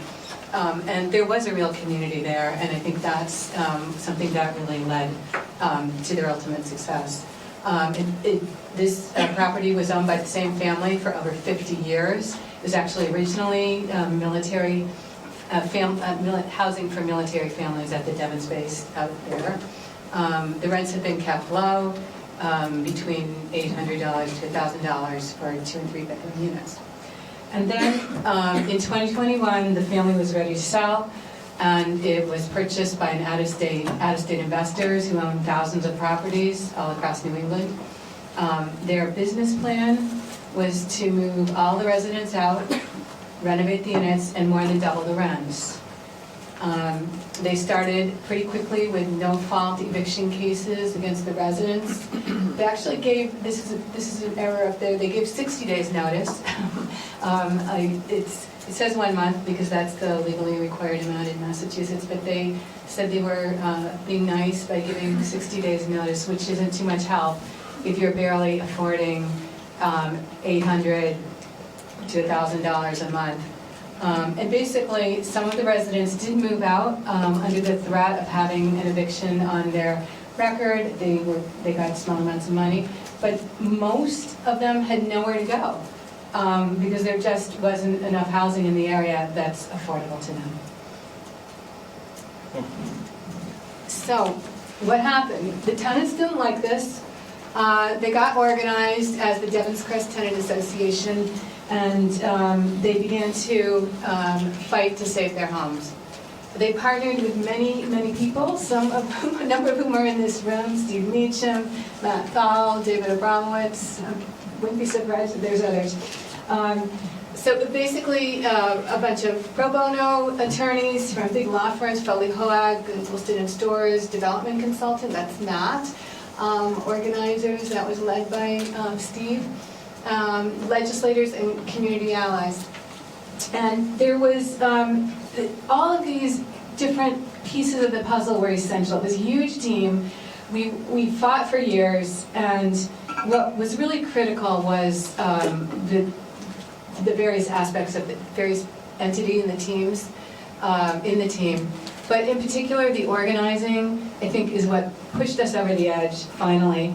And critical from day one was really strong legal defense from Northeast Legal Aid, because without them, there wouldn't have been any more tenants to fight.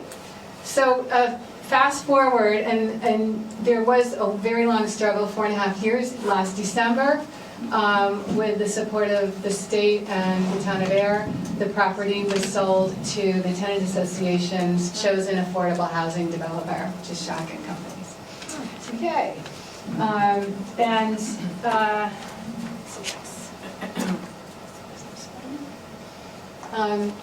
So here's what the tenants have now in agreements that were negotiated with the owner. And I listed these because they show some ways that renters can have more secure tenure. Number one, affordability, of course, is key. So all of the 114 units that will be are restricted for the long term. Some at 60% of AMI, some at 80% of area median income, sorry to use an acronym. And 35 of the units will be covered with project-based subsidies, which basically will allow tenants of any income level to afford, even the lowest income families, to afford to live there. The tenants negotiated an option to buy, the tenant association negotiated an option to buy the development in 10 years. They will have that option to own it collectively. They negotiated a bunch of other things, access to information, training and capacity building, which they will need in 10 years if they ultimately decide that they want to become owners. An advisory role in operations and management, especially on things that affect the tenants. Financial support for the tenant association annually. No fault evictions are prohibited. So tenants can only be evicted if they do something wrong, basically, in violation of their lease. And tenancy preservation protocols are required, and that refers to basically getting ahead of tenants that may be at risk of losing their home. So if they're behind on the rent, working with them proactively. There's a requirement to do that. So essentially, these tenants went from pretty low security to some improvement there. The opportunity to become owners collectively, the training, the input into things that affect their day-to-day lives. Okay. So Devon's Crest is one example of what legal aid attorneys, organizers are seeing every day all across the state. And that is the loss of what is called naturally occurring affordable housing, or NOAH. And that's NOAH is housing that is affordable without subsidies or use restrictions on the property. There's two important things to know about NOAH. It makes up almost half of all the affordable housing in Massachusetts. And secondly, we're losing it hand over fist. So it's you can see it's typically older, so there may be need for renovations. But preserving NOAH costs a fraction of building new affordable housing. It's faster, and it protects residents from displacement. And right now we do need to produce more affordable housing, no doubt about that. There's a gap right now of 194,000 units for very low income tenants in Massachusetts. But it's also critical to preserve what affordable housing that we have. Otherwise, the analogy we use is it's like trying to fill a bathtub up with the drain open.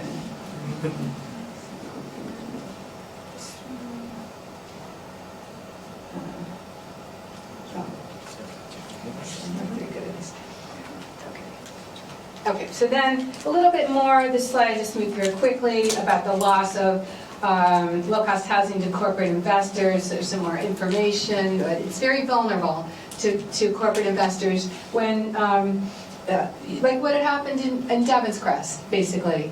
It's when these properties go on the market, it's kind of like a magnet for these investors to kind of swoop in. They come with all cash, and they buy up the properties, and then we know what happens. Here are some possible solutions to preserving naturally occurring affordable housing, low-cost housing in Massachusetts. And just to point out that we don't just need to preserve NOAA, we also have to preserve subsidized affordable housing and public housing as well. But there's two important things I want to mention about the, as we focus on the housing affordability crisis in Massachusetts. And one is the shortage of units is the worst at the lowest end of the income scale. That might be obvious, but it's bad as you move up, but when you get to about 100% of AMI, there is no more gap. So this whole thing about, well, we just need to build across the income spectrum is really, and which drives policy, by the way, is really incorrect. What we need to do is we need to build more affordable housing.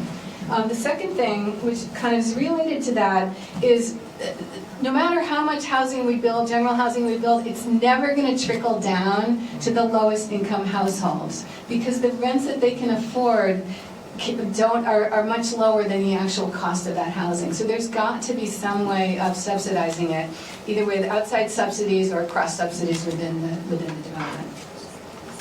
Okay.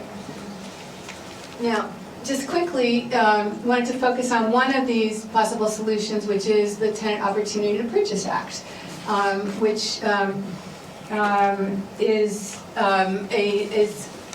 a local option bill that would allow municipalities to give tenants in multifamily buildings the right to match a third-party offer when their homes are being sold. So basically, it would let tenant associations or their partners or their designees, which is also a right that they would have under the law, to get site control of the property.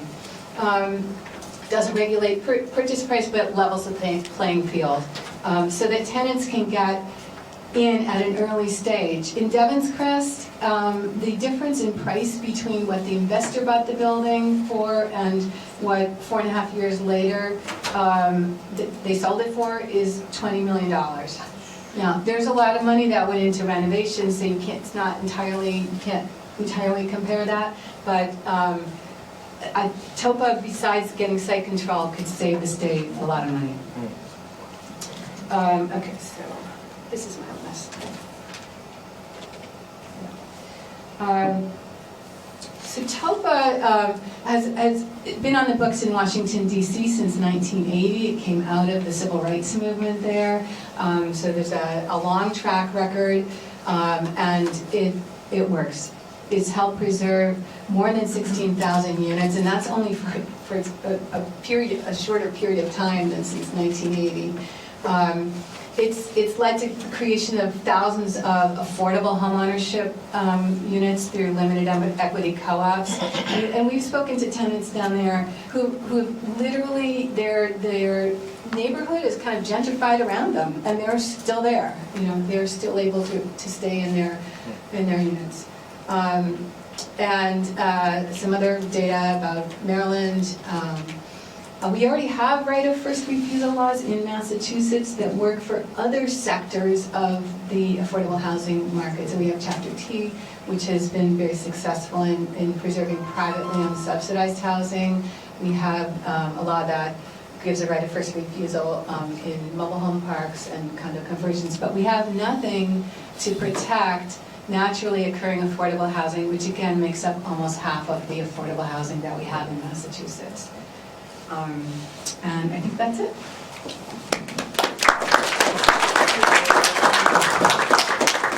And if TOPA ever does pass, we'll call it the Ann Bill. She's been working on this for years, right? I have to give a shout out to many, many people in the audience who are also working on this. Of course, but I think no one has, No one has given up hope. I think I give up hope once in a while on it, but man never does. So it's good to be here. My name is Sheila Dillon, and I'm Chief of Housing for the City of Boston, and probably more importantly, I'm also the Director of the Mayor's Office of Housing, and we really oversee a lot of the affordable housing programs and tenant supports. Although I will admit, and I'm going to admit throughout this brief presentation that it's certainly not enough. My goal here today is to tell you or give you some statistics about Boston and what we have and who's renting, what's our rental stock look like, but also just very briefly break down what I think is working well and end with what's not working well. I should have switched the slides or something because it's been kind of that kind of day, but I don't want anyone to get depressed, but instead inspired.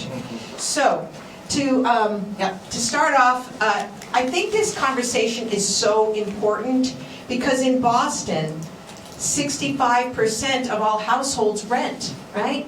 And if you look at Massachusetts as a whole, it's the exact opposite. 65% are homeowners. So 65% of our households rent. So we really should spend all of our time getting this right. I just listed out demographics, which I thought some folks might find interesting. I don't think there's anything really newsworthy here, but I was surprised to see such a high percentage of white households rent. We do have a growing number of older adults that are renting, and I think someone mentioned it. I find those are the calls that I'm getting most frequently these days. Someone has lived in a unit, an unrestricted unit, for 20, 30, 40, even sometimes 50 years, and their building has been sold, and they are in some serious trouble. So that seems to be a real, and I'm hearing that from a lot of folks that do work with older adults.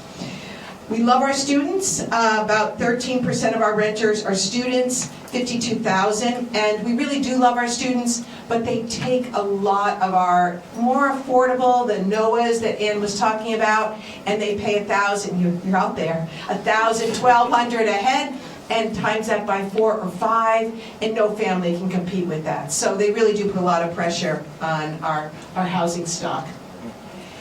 So just to drive home this Ann's point, the households with the lower incomes, in fact, if you add these up, right, 55% of rental households are making less than $75,000, and that we know that to be true, but sometimes it's always good to see the numbers to remind ourselves. The median household income of renters in Boston is $63,000. And these are the percentages that really break your heart. 45% of all renter households are cost burdened, paying more than 30% of their gross income. But what's most troubling is 24% of our renter households are severely cost burdened, paying 50% or more of their gross income in rent. And a lot of folks in this that are here are work in housing. They know this, they live this every day. But for folks that aren't aware, there's very, very large numbers that are extremely cost burdened. So what does our rental housing stock look like? So there's about over 300,000 units in Boston, and 193,000 of those are rental units. The median rent, there's lots of ways to look at median rent. I'm using Craigslist data today. There's lots of different ways to look at rent. The median rent right now using Craigslist is $2,900. What was interesting though, and I hadn't really followed this until I put this together, is that it really has been holding steady for the last 3 years. Way too high, but it has been holding steady using Craigslist data. And in Boston, rental housing is very much concentrated. We see very high concentrations in areas of Mission Hill, Alston, Chinatown, much lower percentages of renters in West Roxbury, Rosendale, and Hyde Park, more single families, a lot more home ownership. Now, I'm going to say it once and then I'll say it again. 30% of all Boston's rental housing stock is income restricted. And a lot of people don't know that, they don't know that number, but if you look just at rental stock, 30% is income restricted.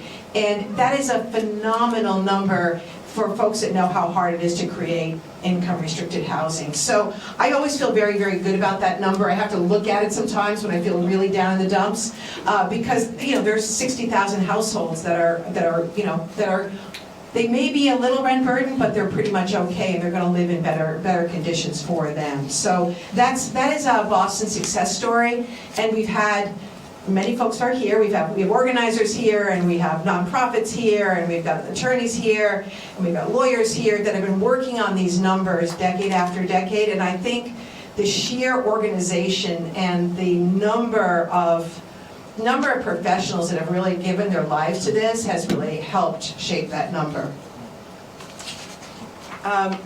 Okay, just to brag for a few minutes, I just looked at some new projects that have come online, and I don't really know why I'm doing this, but people like to look at buildings. Betty Green Apartments, JP Roxbury, I think that's going up. It's a little too orange for me, but it's a pretty building. Pak Oi residents in Chinatown. The rate of income-restricted housing in Chinatown is 50%. 50% of our rental stock in Chinatown is income-restricted, and that, I believe, is the reason we still have a Chinatown in Boston. And the Lindia in Jamaica Plain, and if there's Jamaica Plain residents here, I want to thank them. They came out and they supported 200 units of permanent supportive housing on this site. And this is housing for folks that have long-term, they've been homeless for very long periods of time, and they are now moved in, and they're getting a lot of support services. So just an example of the housing that we really are trying to build every single day in Boston. So I'm just going to very quickly now tell you, in my own words, what I think is working well. It's not an exhaustive list, but then focus on some things that I think we need to continue to work on. So as I mentioned, 30% of our rental units are income restricted. We have the highest percentage of income restricted housing in the country compared to other cities, other major cities. I probably should get the definition. But any major city you can think of, our percentage of affordable housing is much, much higher.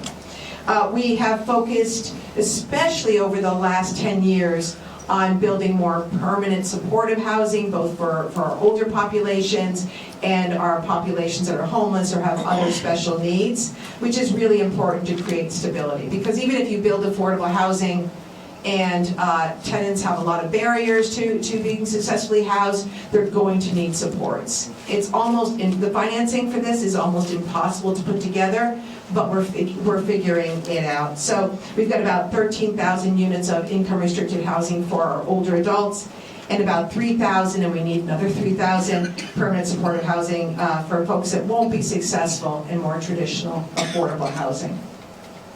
We also have the Office of Housing Stability that's it's within my cabinet, and it does nothing but answer the phone all day and, as best they can, provide information on how to get back rent, how to get legal services, if they need a landlord negotiation, if they need to get in touch with inspectional services because they've got condition issues. There's 8 or 9 people now in this office. It started as 2, and it's hard to keep up with the phone volume. As you can imagine, there's just a lot of need out there.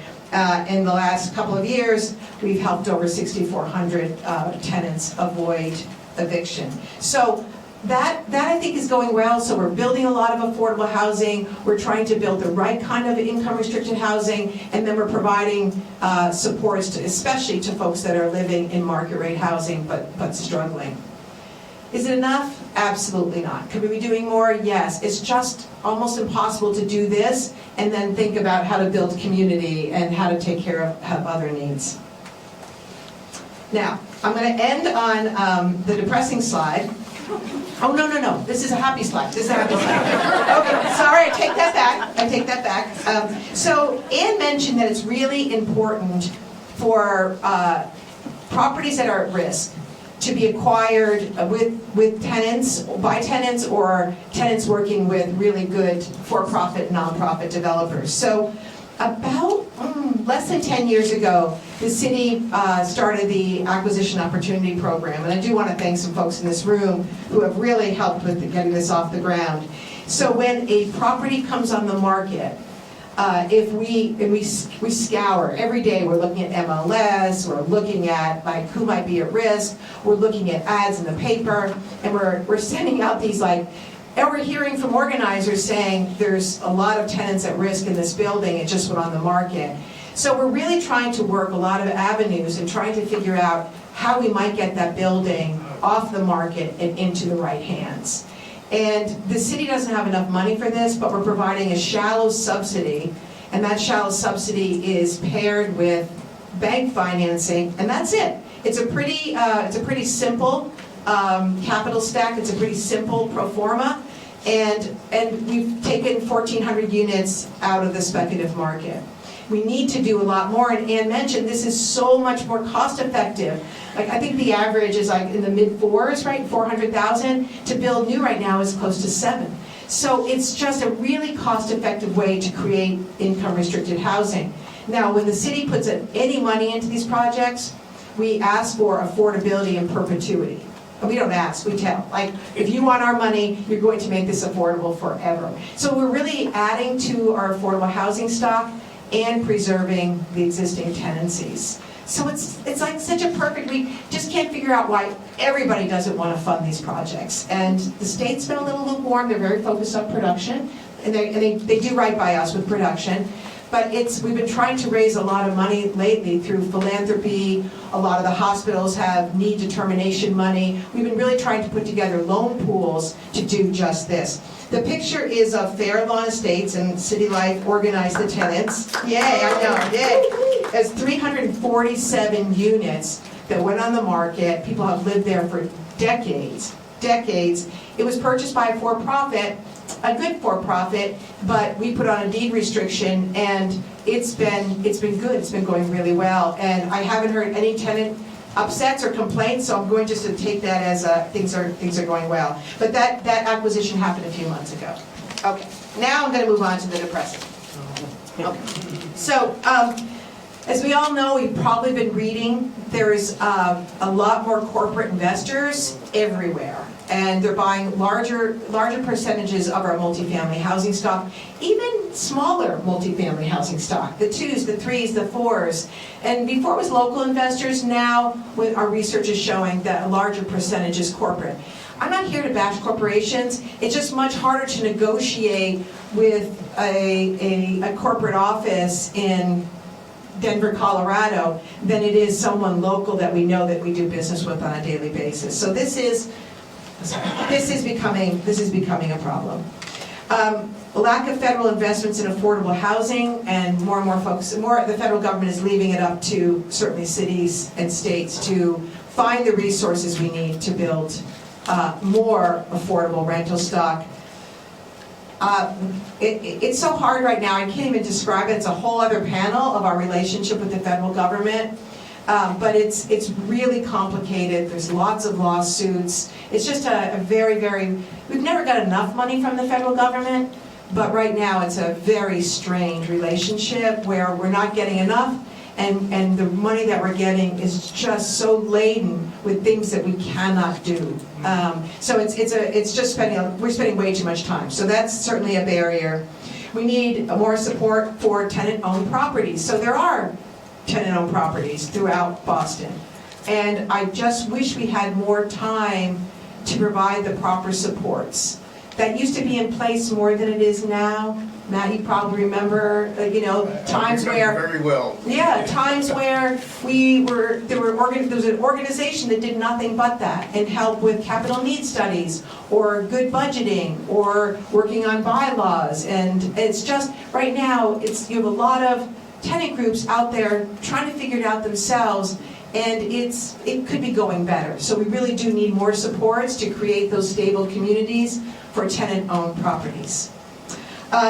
So even though we're helping a lot of people avoid evictions, last year there were 1,500 eviction executions, meaning a judge said, go ahead and evict those tenants. So it's based on, as a percentage of the total, okay, not bad compared to other cities, but still, it's 1,500, oftentimes families with children.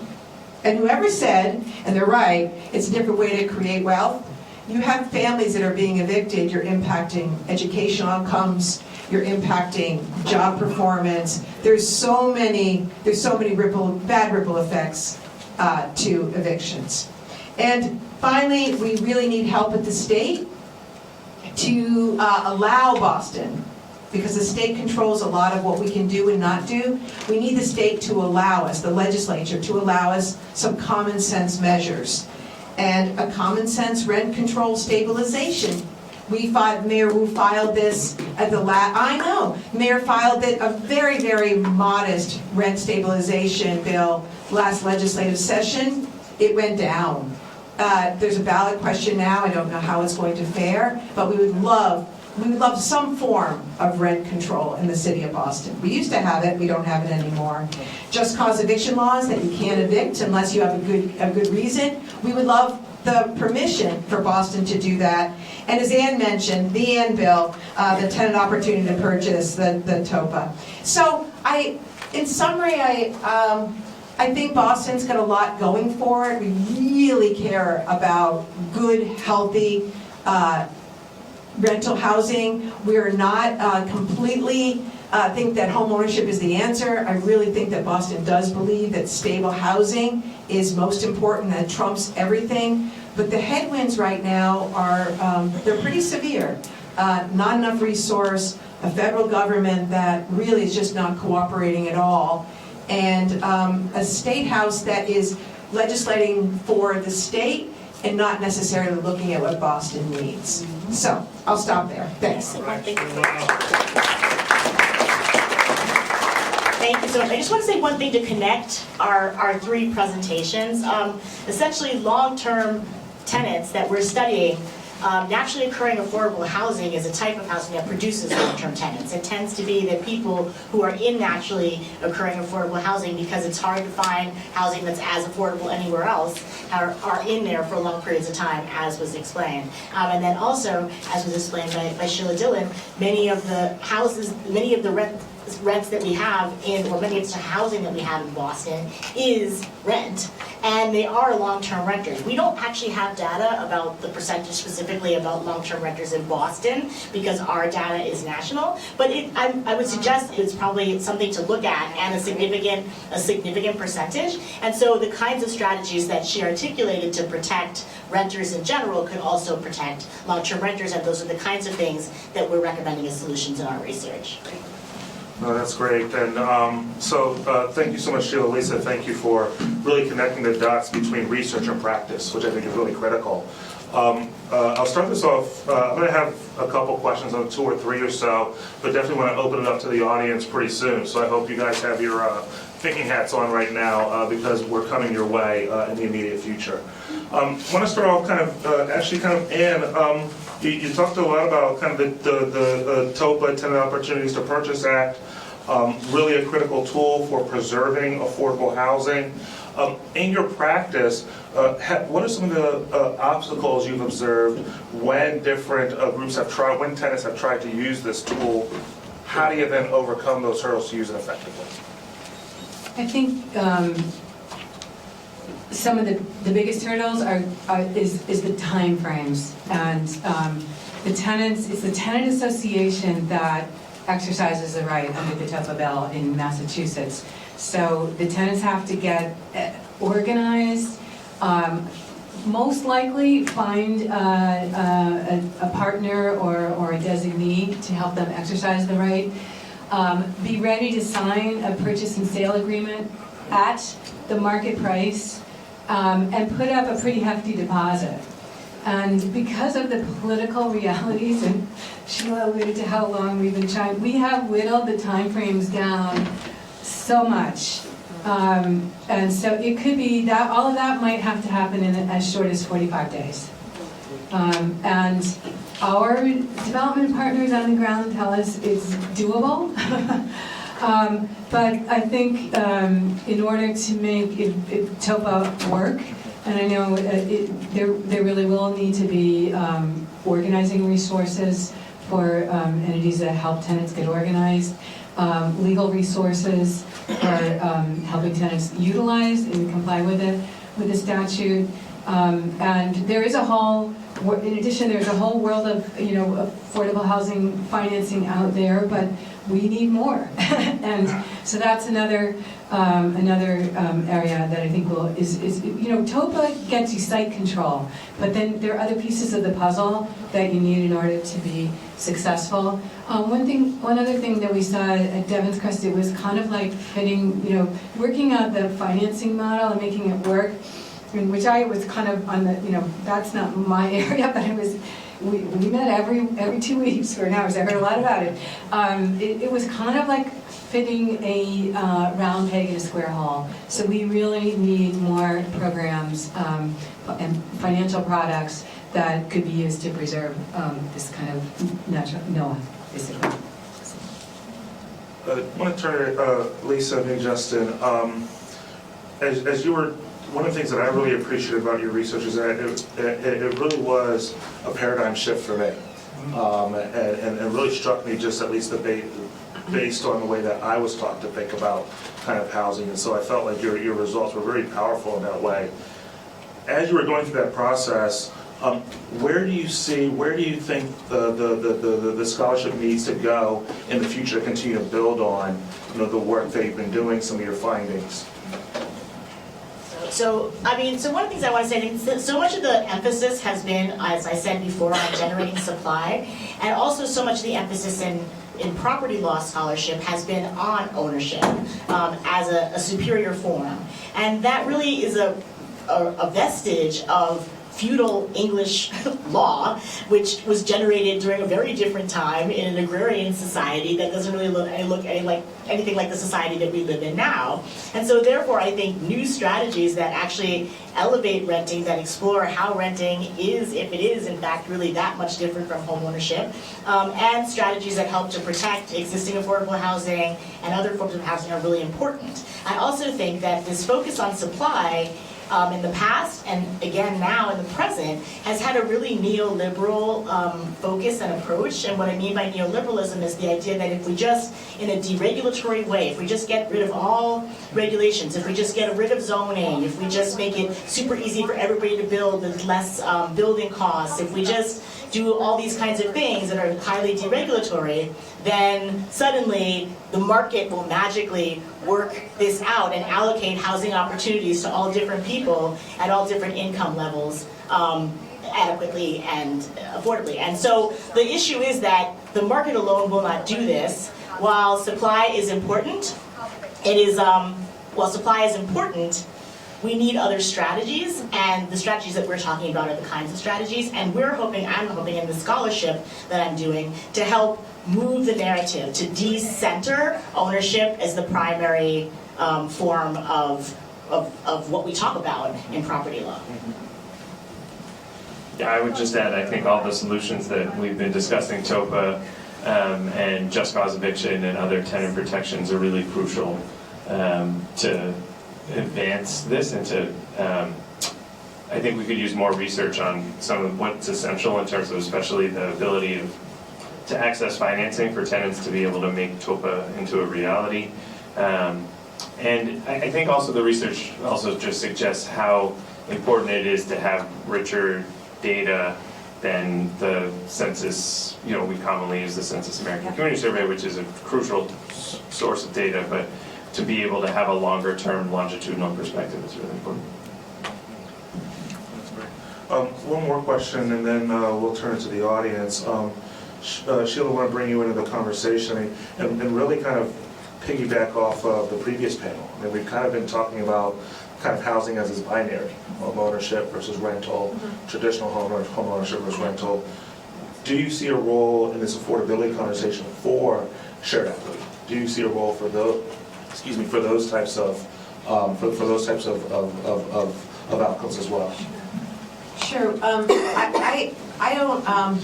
I think it should all be on the table, and we should create lots of different communities that are providing enormous amounts of choice in the city or the state. And people should be able to say, this is who I am, and this is what I want, and this is, So limited equity co-ops, I'd love to see a lot more of. It's been hard to get developers excited about them. Land trusts, we love land trusts in the city. There's several land trusts, and they're undercapitalized, and they have very limited staff, and so they're able to take on this much, but they really need to take on this much. So I would, in a perfect world, in a perfect city, we would really be funding all of these different types within reason of housing choice, especially if they're going to provide stable communities for our citizens. So I would love to see it. I think it's, once again, it's just, for me, there's not enough hours in the day, but two, I think there's just not enough resources for organizations to really, it's for another panel, and Matt Thal should be front and center at it, but Boston never really embraced cooperatives in limited equity or no equity, and it's been frustrating, I think, over the years, and people have done really great work, and we have some wonderful cooperatives in the city, but I think it's a fabulous model, and we don't have enough. No, thanks so much. Let me open it up to the audience. Certainly, panelists, feel free. Any question that might be directed, feel free to jump in and answer it. Sure. Yeah, we'll start with her. Thank you. This was so, I don't get to hear the rental perspective that much, so this has been wonderful. My name is Margot, and I'm from the Lincoln Institute of Land Policy. And I have a question that really is for all of you, even though only one of you mentioned it, but I promise that it really is for all of you. How are you defining what a corporate owner is, and how are you keeping track of them, given the different corporate structures that are in place that either help individual landowners or, for example, Marlboro LLC, I could own my own home, be a corporate owner, versus institutions like BlackRock or conglomerates that own many buildings as their business. I can try, my answer is going to be inadequate, so I apologize. The city has not, we haven't overseen this research. The Lynch Foundation has funded very recently a study done by, anyways, they have got the whole state mapped out. I think it needs further research, but any study you look at about cities in general, there's a lot more larger corporations, not these smaller ones. So the LLCs are really tied to these much larger corporations. And I think this one pretty comprehensive study that I have not studied. That was you. That was you. That was you. Okay, so we're relying on that data. Sorry. I was hoping you would tell me how to make it better. No, but I think we do need to understand it. I don't know what we do with it except to wring our hands and say this. Maybe we could legislature provide some legislation against it. I don't know what to do with it except to know that it's a problem. So, well, thank you for doing that, though. It's a good start. Can I say one quick thing in response? I think that a lot of what we're talking about is not just Margot individual LLC, but large private equity institutional investors who have begun to invest in a lot of different things that are kind of fundamental social and economic rights in the society, like healthcare, and they've also been really investing in housing. And one of the issues that I think is that there was a recent really great Senate bill, the 21st Century Road to Housing Act that the Senate passed, that has some aspects of housing. It was pretty much the only bipartisan thing to come out of Congress in a really long time. But that act is seeking to not allow private equity funds to buy single-family homes. But as we've said, there's a huge issue with private equity buying up multifamily homes and rentals and disturbing long-term tenants as well. And that has not been part of the discourse. And again, that's what we're hoping can be more a part of the discourse as a result of at least our research and the research of others. I don't have an answer, but just really quickly, I do think rental registry ordinances could potentially be an avenue to gather better data if they included that to some extent. Yeah, good idea. I just have a couple of comments. It's a great panel. As Sheila and Ann mentioned, I've been involved in a lot of these issues. One comment about long-term renters. You only have long-term renters when you have long-term owners. And the fact is, as a lot of the churning in the real estate market is due to older, long-term owners retiring. So that is an issue, and I think there are ways of addressing that. TOPA is absolutely necessary for preserving NOAA, but it is not sufficient. And I know Sheila has to be very delicate, as I don't have to be. But a really major issue in preserving naturally occurring affordable housing is the total absence of the Commonwealth in terms of providing adequate funding, subsidies, programs, etc. An example, we passed a $5 billion housing bond bill last year. In it, there was $20 million for what was called the small properties acquisition fund that the land trusts have really pushed. It would allow provide subsidies, grants for acquisition of properties of under 8 units.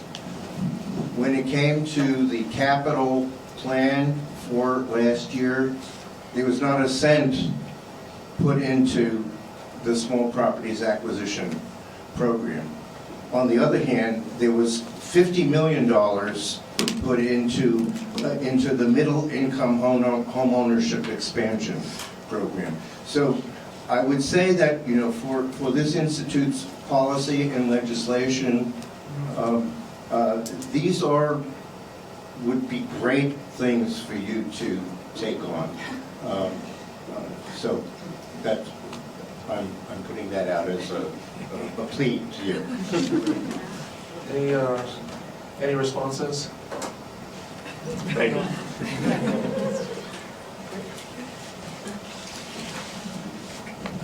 So thank you. That was a great conversation, really terrific. And I guess a couple thoughts. One, I just want to sort of double down on Justin's point about the rent registries.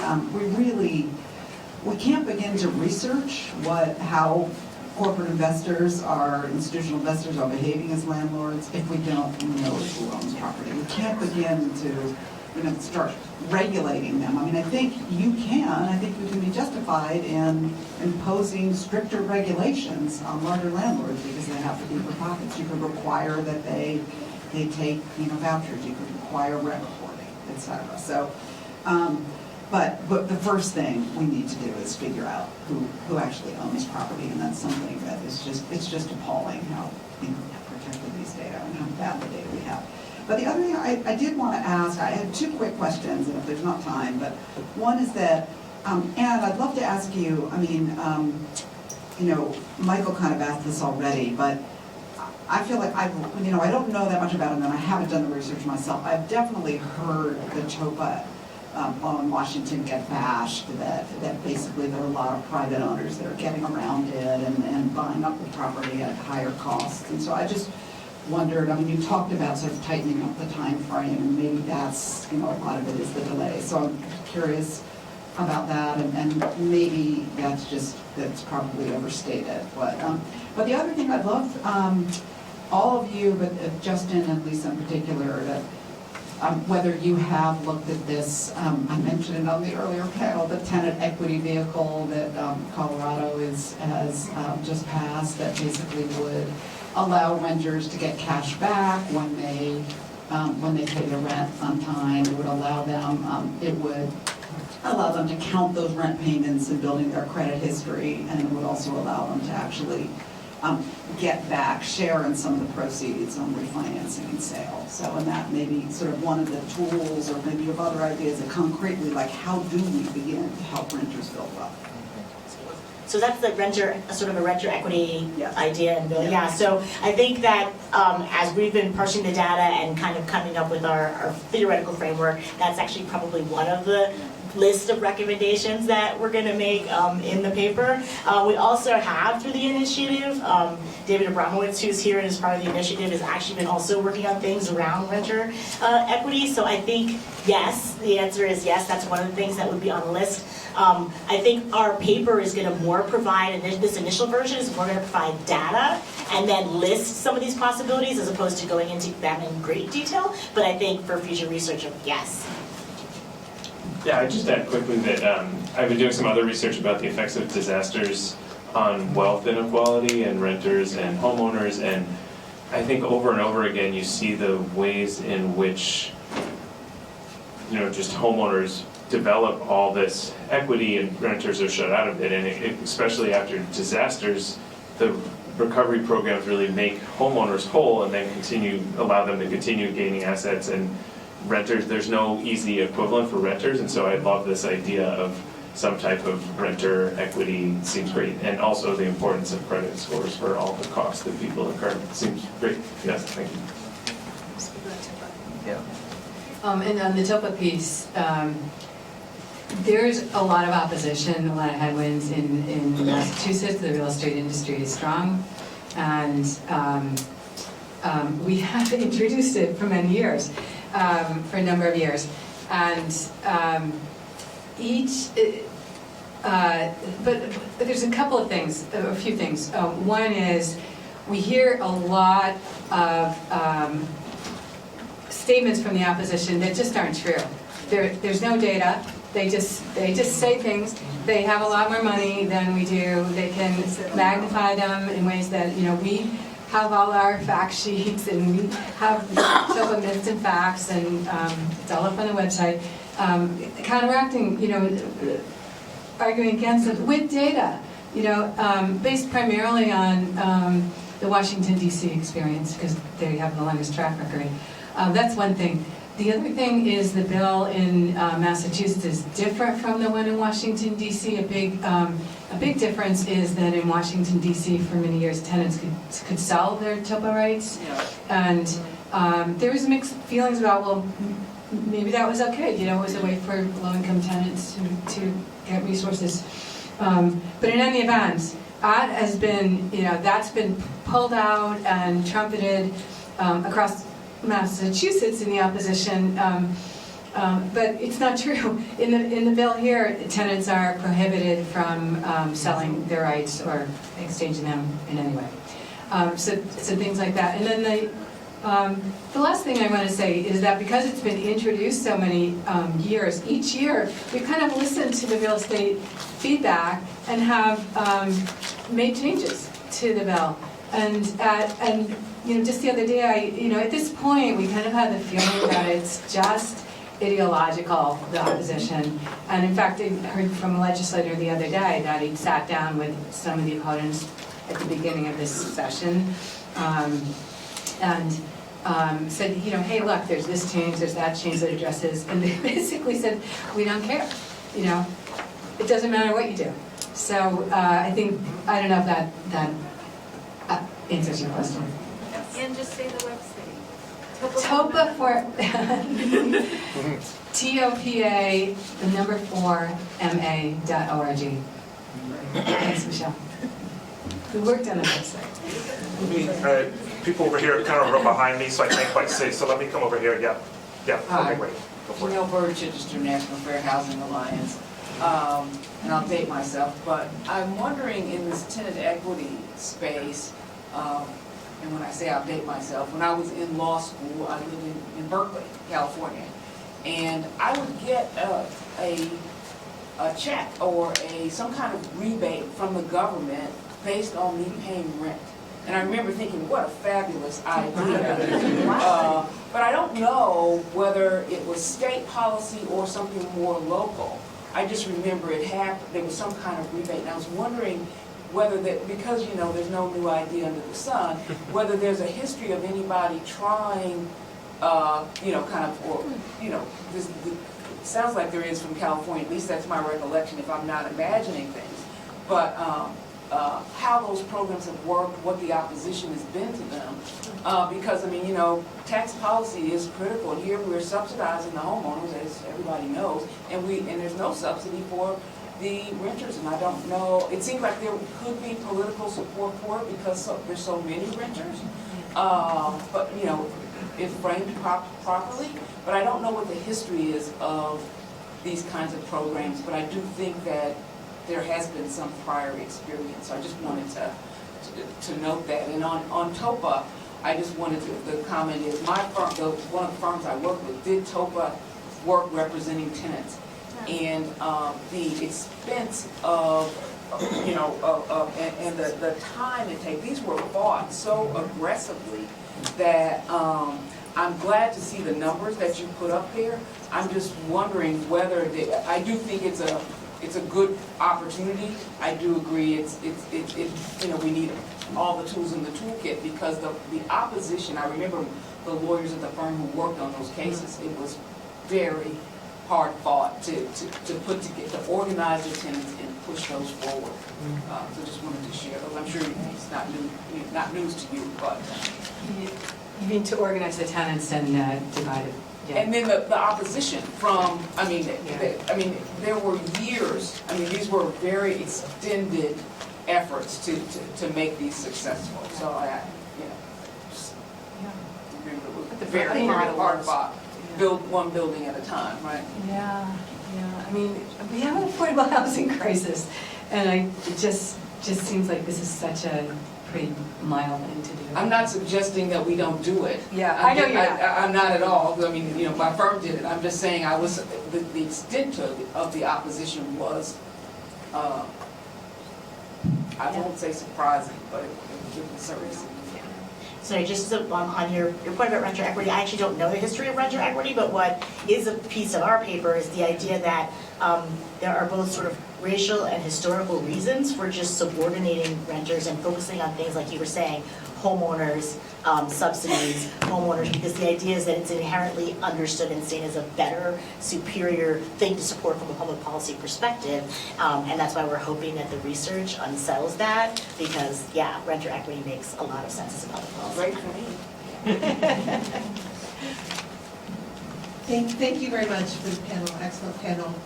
My name is Lynn Grasso, and I'm here from Washington, D.C. And I have some experience in TOPA, and I'm also a fair housing practitioner, career practitioner.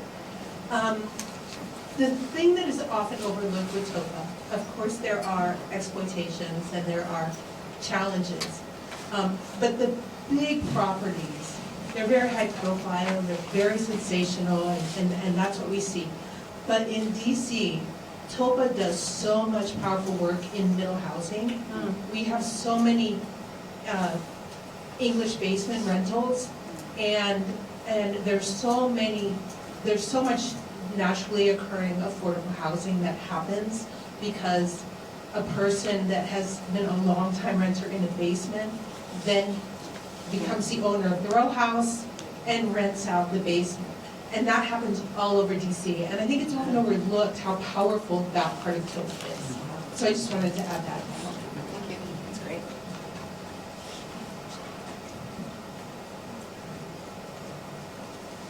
Hi, Nambi Gilbert once again. So I was thinking about NOAAs and I guess like in general, like for example, my mom is a long-term renter for over 20 years back in California. And LA actually has a law, or we call it like cash for keys, where basically if a landlord, wants to like buy out and sell, especially for long-term renters, like they have to pay them a certain amount. And it's usually pretty significant. It's usually like they have to give them like $20,000 or something like that. So I was just like wondering what the sort of policy movements around the country there were to sort of incentivize like NOAAs. I think that's one kind of in a way sort of like punishing landlords, I guess, but maybe there are ones that are more positive, maybe there are other ones that are more punitive like that. I'll just say one thing quickly. I think just cause eviction is such an important tenant protection, and that creates the opportunity for the tenant to have the choice to be able to stay if they want to stay, or potentially trade their right to stay for money that they could take. I'm not sure I quite understood the question. How are we incentivizing preserving Noah, is that right? Yeah, well, like, Yeah. what are like sort of policies, maybe, again, local level, state level, that, like, sort of, I'd say like what Lisa was saying, that we incentivize often home ownership, but we're not incentivizing this. So what are the policies that can do that? Preserving Noah, Yeah. yeah. I think funding is a big piece of it. As I mentioned before, kind of financial products for owners that would really, fit existing naturally, affordable housing that's already occupied. A lot of times, these properties are older and need a lot of renovations. So that's another issue that there were programs for that. I think that would be another way to incentivize that kind of preservation. The only thing I want to add is, in Boston, a lot of our multi-family properties are converted to condominiums, right? I mean, some people say they're starter homes, other people say they're, it's lots of displacement goes on. So we're right now rewriting our ordinance, and we have the authority, that we don't have to go to the state for, we already have the authority to protect tenants in buildings where there's a condo conversion taking place. And it's inadequate, it's absolutely inadequate, but to your point about cash, people get cash, they get notice, and they get help with relocation. So it's not stabilizing communities, but it's certainly not kicking someone to the curb. It's giving them some help to relocate. So imperfect, Boston is imperfect, but we are really working to strengthen it. And recently, we've got the authority that we can target smaller buildings, the 2s and triple deckers, which have really seen a huge amount of condo conversions over the last, 20, 30 years. In the condo conversion statute, it even has a right of first refusal in it, but the problem is it only kicks in if the property is being converted to condos, right? So, like the Devon's Crest example. Just wanted to add one quick thing.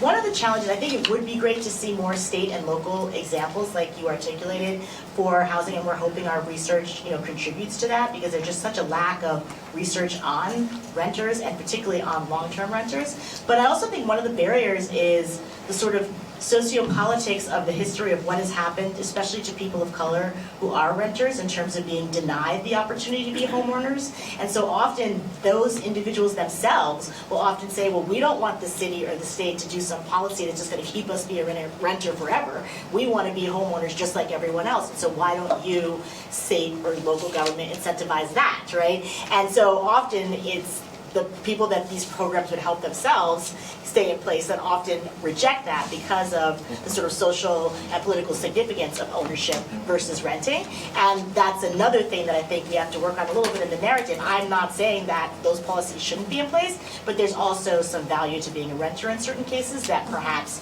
we could articulate better.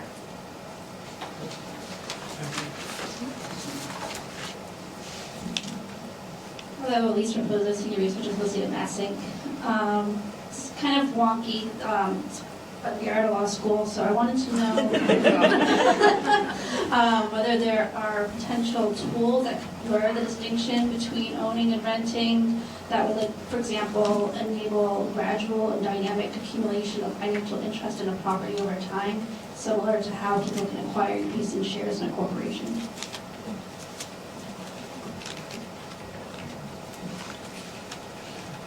Well, there are these, even in this new bill that the Senate put, the 21st Century Road to Housing Act, there are these sort of build to rent exceptions in the law that sort of lets investors build in that, and then gives investors an opportunity to renovate some single-family homes and then rent for a while, and then eventually the renter gets to own it. And so that might be an example of something that actually is positive that bridges that gap. I think I've written a lot about tiny homes for homeless individuals in particular, but also tiny homes generally. That smaller type of home could be a sort of starter example that kind of bridges you from renting something that's permanently affordable housing that might be super expensive to owning a tiny home that's a little smaller and then allowing you over years to rent it like they do in Detroit. So I think there are a lot of creative examples. Those are just two. I don't know if anybody on the panel has others, but I think that's what we need to be doing more of. I mean, the other two that we're all pretty familiar with is manufactured housing where, and there is a right of first refusal law in Massachusetts for those, so, which unfortunately, private equity is challenging every chance that they got. There's two cases that have gone up to the SJC now on this issue. So trying to undercut tenants' rights to buy their property. But it starts out as kind of a hybrid, right, where you own your home but not the land. And the other one, of course, is the community land trust, which is also a more protective way of doing that. I'll just add very quickly, about, I don't know, a year and a half, 2 years ago, we put out this RFP, request for proposals, and we said, hey, everybody, we want your best ideas on rent to own. Right? I don't know. We were just, like, it was really expensive to build new housing for people to buy, and we were over-subsidizing, and a lot of people weren't ready to buy, they needed to work on credit scores and this and that. And we got really excited by some of the folks in the Midwest. They're building like single-family homes or these I don't know, planned communities, which is not Boston, but they were tax credit projects that were then being, you know, like at year 15, people were buying. And I thought, this is kind of interesting. And we get very, like, almost no takers in Boston. So I think it's, once again, it's the infrastructure of folks thinking this way. I'm not so sure it's a great idea. It might be. I was excited about it, but it wasn't shared with housing colleagues. But one other example that I think is interesting is, I know the Boston Housing Authority has been trying to do some of this, is using housing choice vouchers instead of covering rents to cover mortgage payments, which is really challenging to find homes in the Boston area that one can afford with a housing choice voucher, but that is another path. it's really working too. It's amazing. Yeah.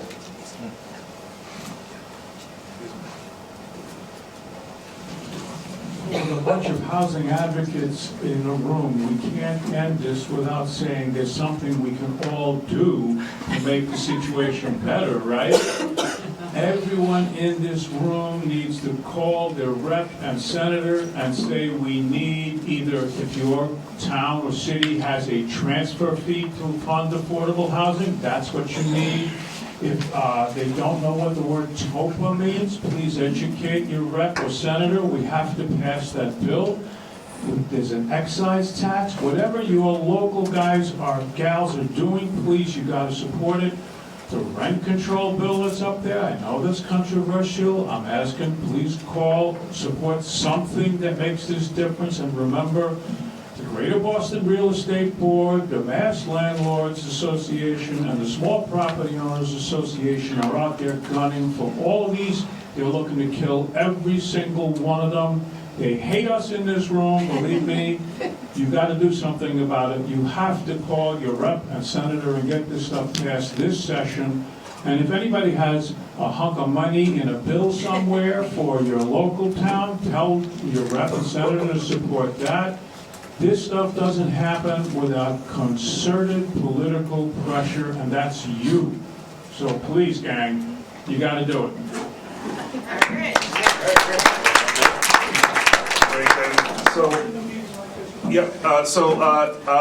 I need paying attention to, Thomas, you know, what you kind of talked about a little over an hour ago now, knowing that Lisa needs to go. I will end with one question that's been burning on my mind. I will take moderator's privilege and do that.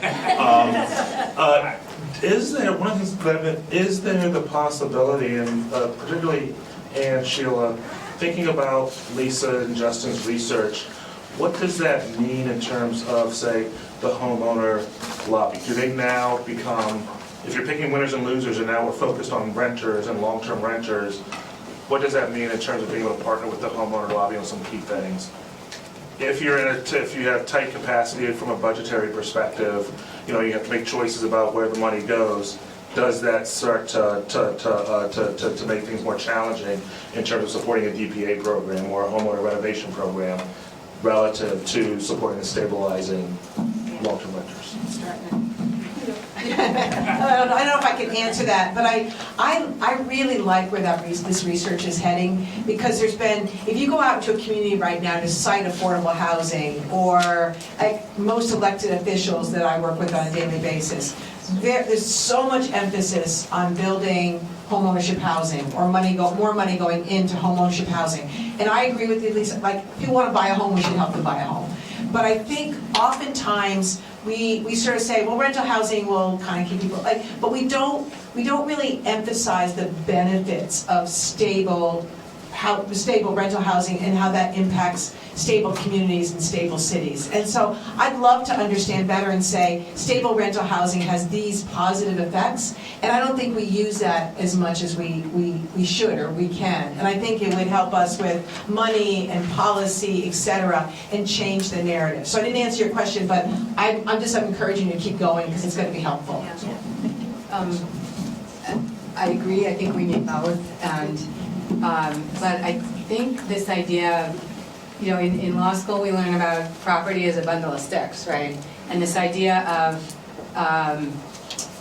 rental housing, it's the way we have implemented it, it's not very secure, and so that was one of the things I tried to contrast, the two different ways that people are living. We're with tenants that have moved 16 times in the last 12 years, not because they wanted to. They wanted to be in one place, but they kept getting priced out.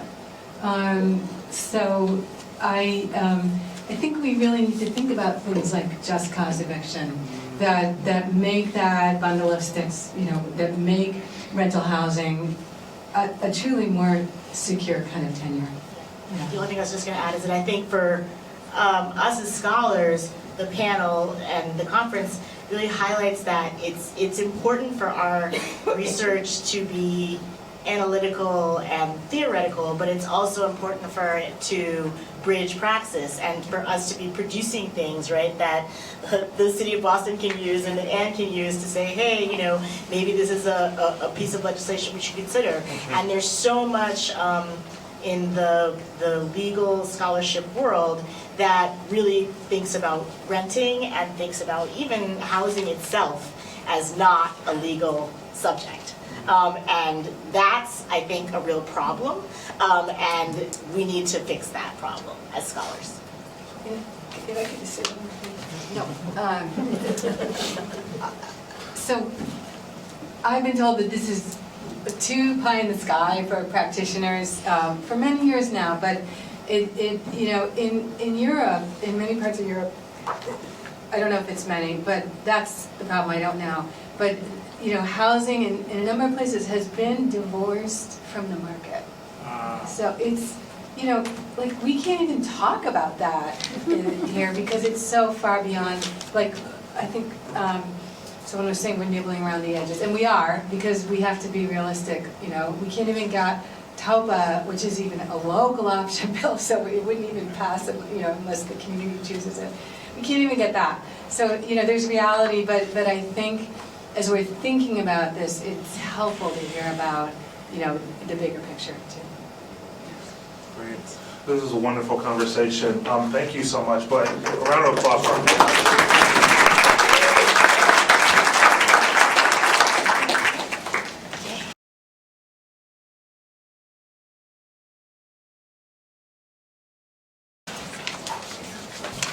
Okay, just a few concluding remarks. One, I want to let you know that I'm not totally clueless. I realize today the chances that I'd be nearly the only one wearing a tie, but you're looking great. It's just I was feeling so good about my staff that I felt like this was a coming out party. This was a celebration. I just felt in the mood.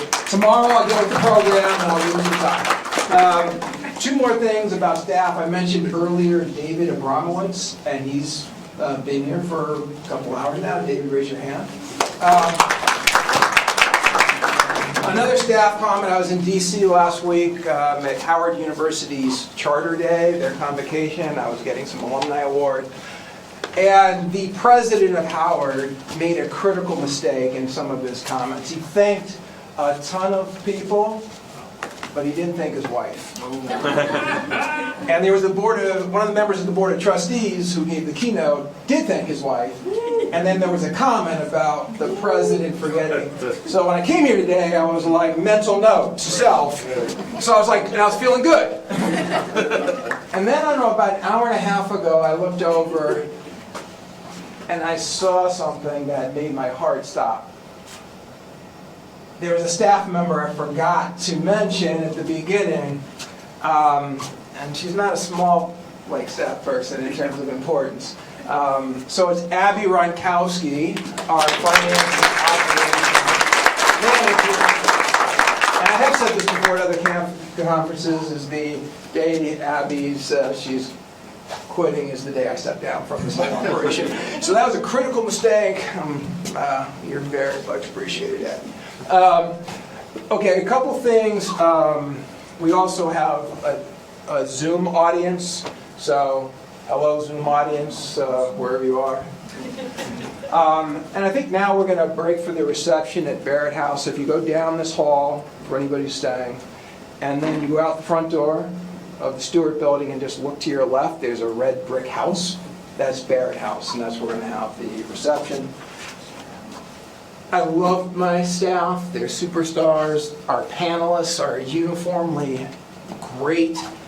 But the thing I've really enjoyed about our conferences in this now 4th year is more so than almost any conference I've been at in a university setting, is we get people who attend who is just an incredibly diverse group of folks, right? So we have academics and researchers who are not grad students from multiple disciplines, and you've already seen some of that today.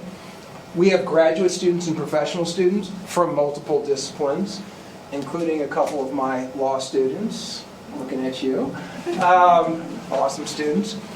We have folks from nonprofits from multiple sectors, folks who work on land, housing, community development. I don't know why, but in some of our past conferences, we've had public health nonprofits, and I get the connection between, but I just think that's kind of cool that they actually come. We have members of the public with both lived experience and technical experience, and we've seen some of that today. We have folks from philanthropies and media, and this is the tail end. You'll experience some of that at the reception, but certainly tomorrow.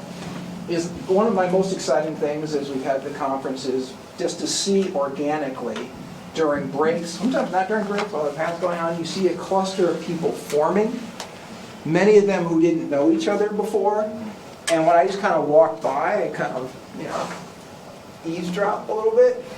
And I realized, you have somebody who's a legal aid lawyer, somebody from a nonprofit housing, you have somebody from a philanthropy, you have a community member, and they just have amazing, very active discussion. Some of that I found out later on led to some collaborations. I found out in the last couple of years that some of that I've personally stumbled across 5 or 6 organizations that got funding.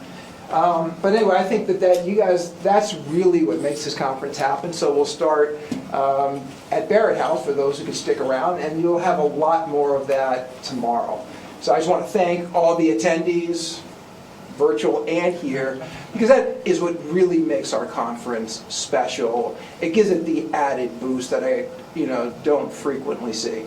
Is that kind of mixture, cross-fertilization, just that energy. So let me stop talking, so folks who need to leave, folks who are going to join us at the reception, do so. Okay, so thank you.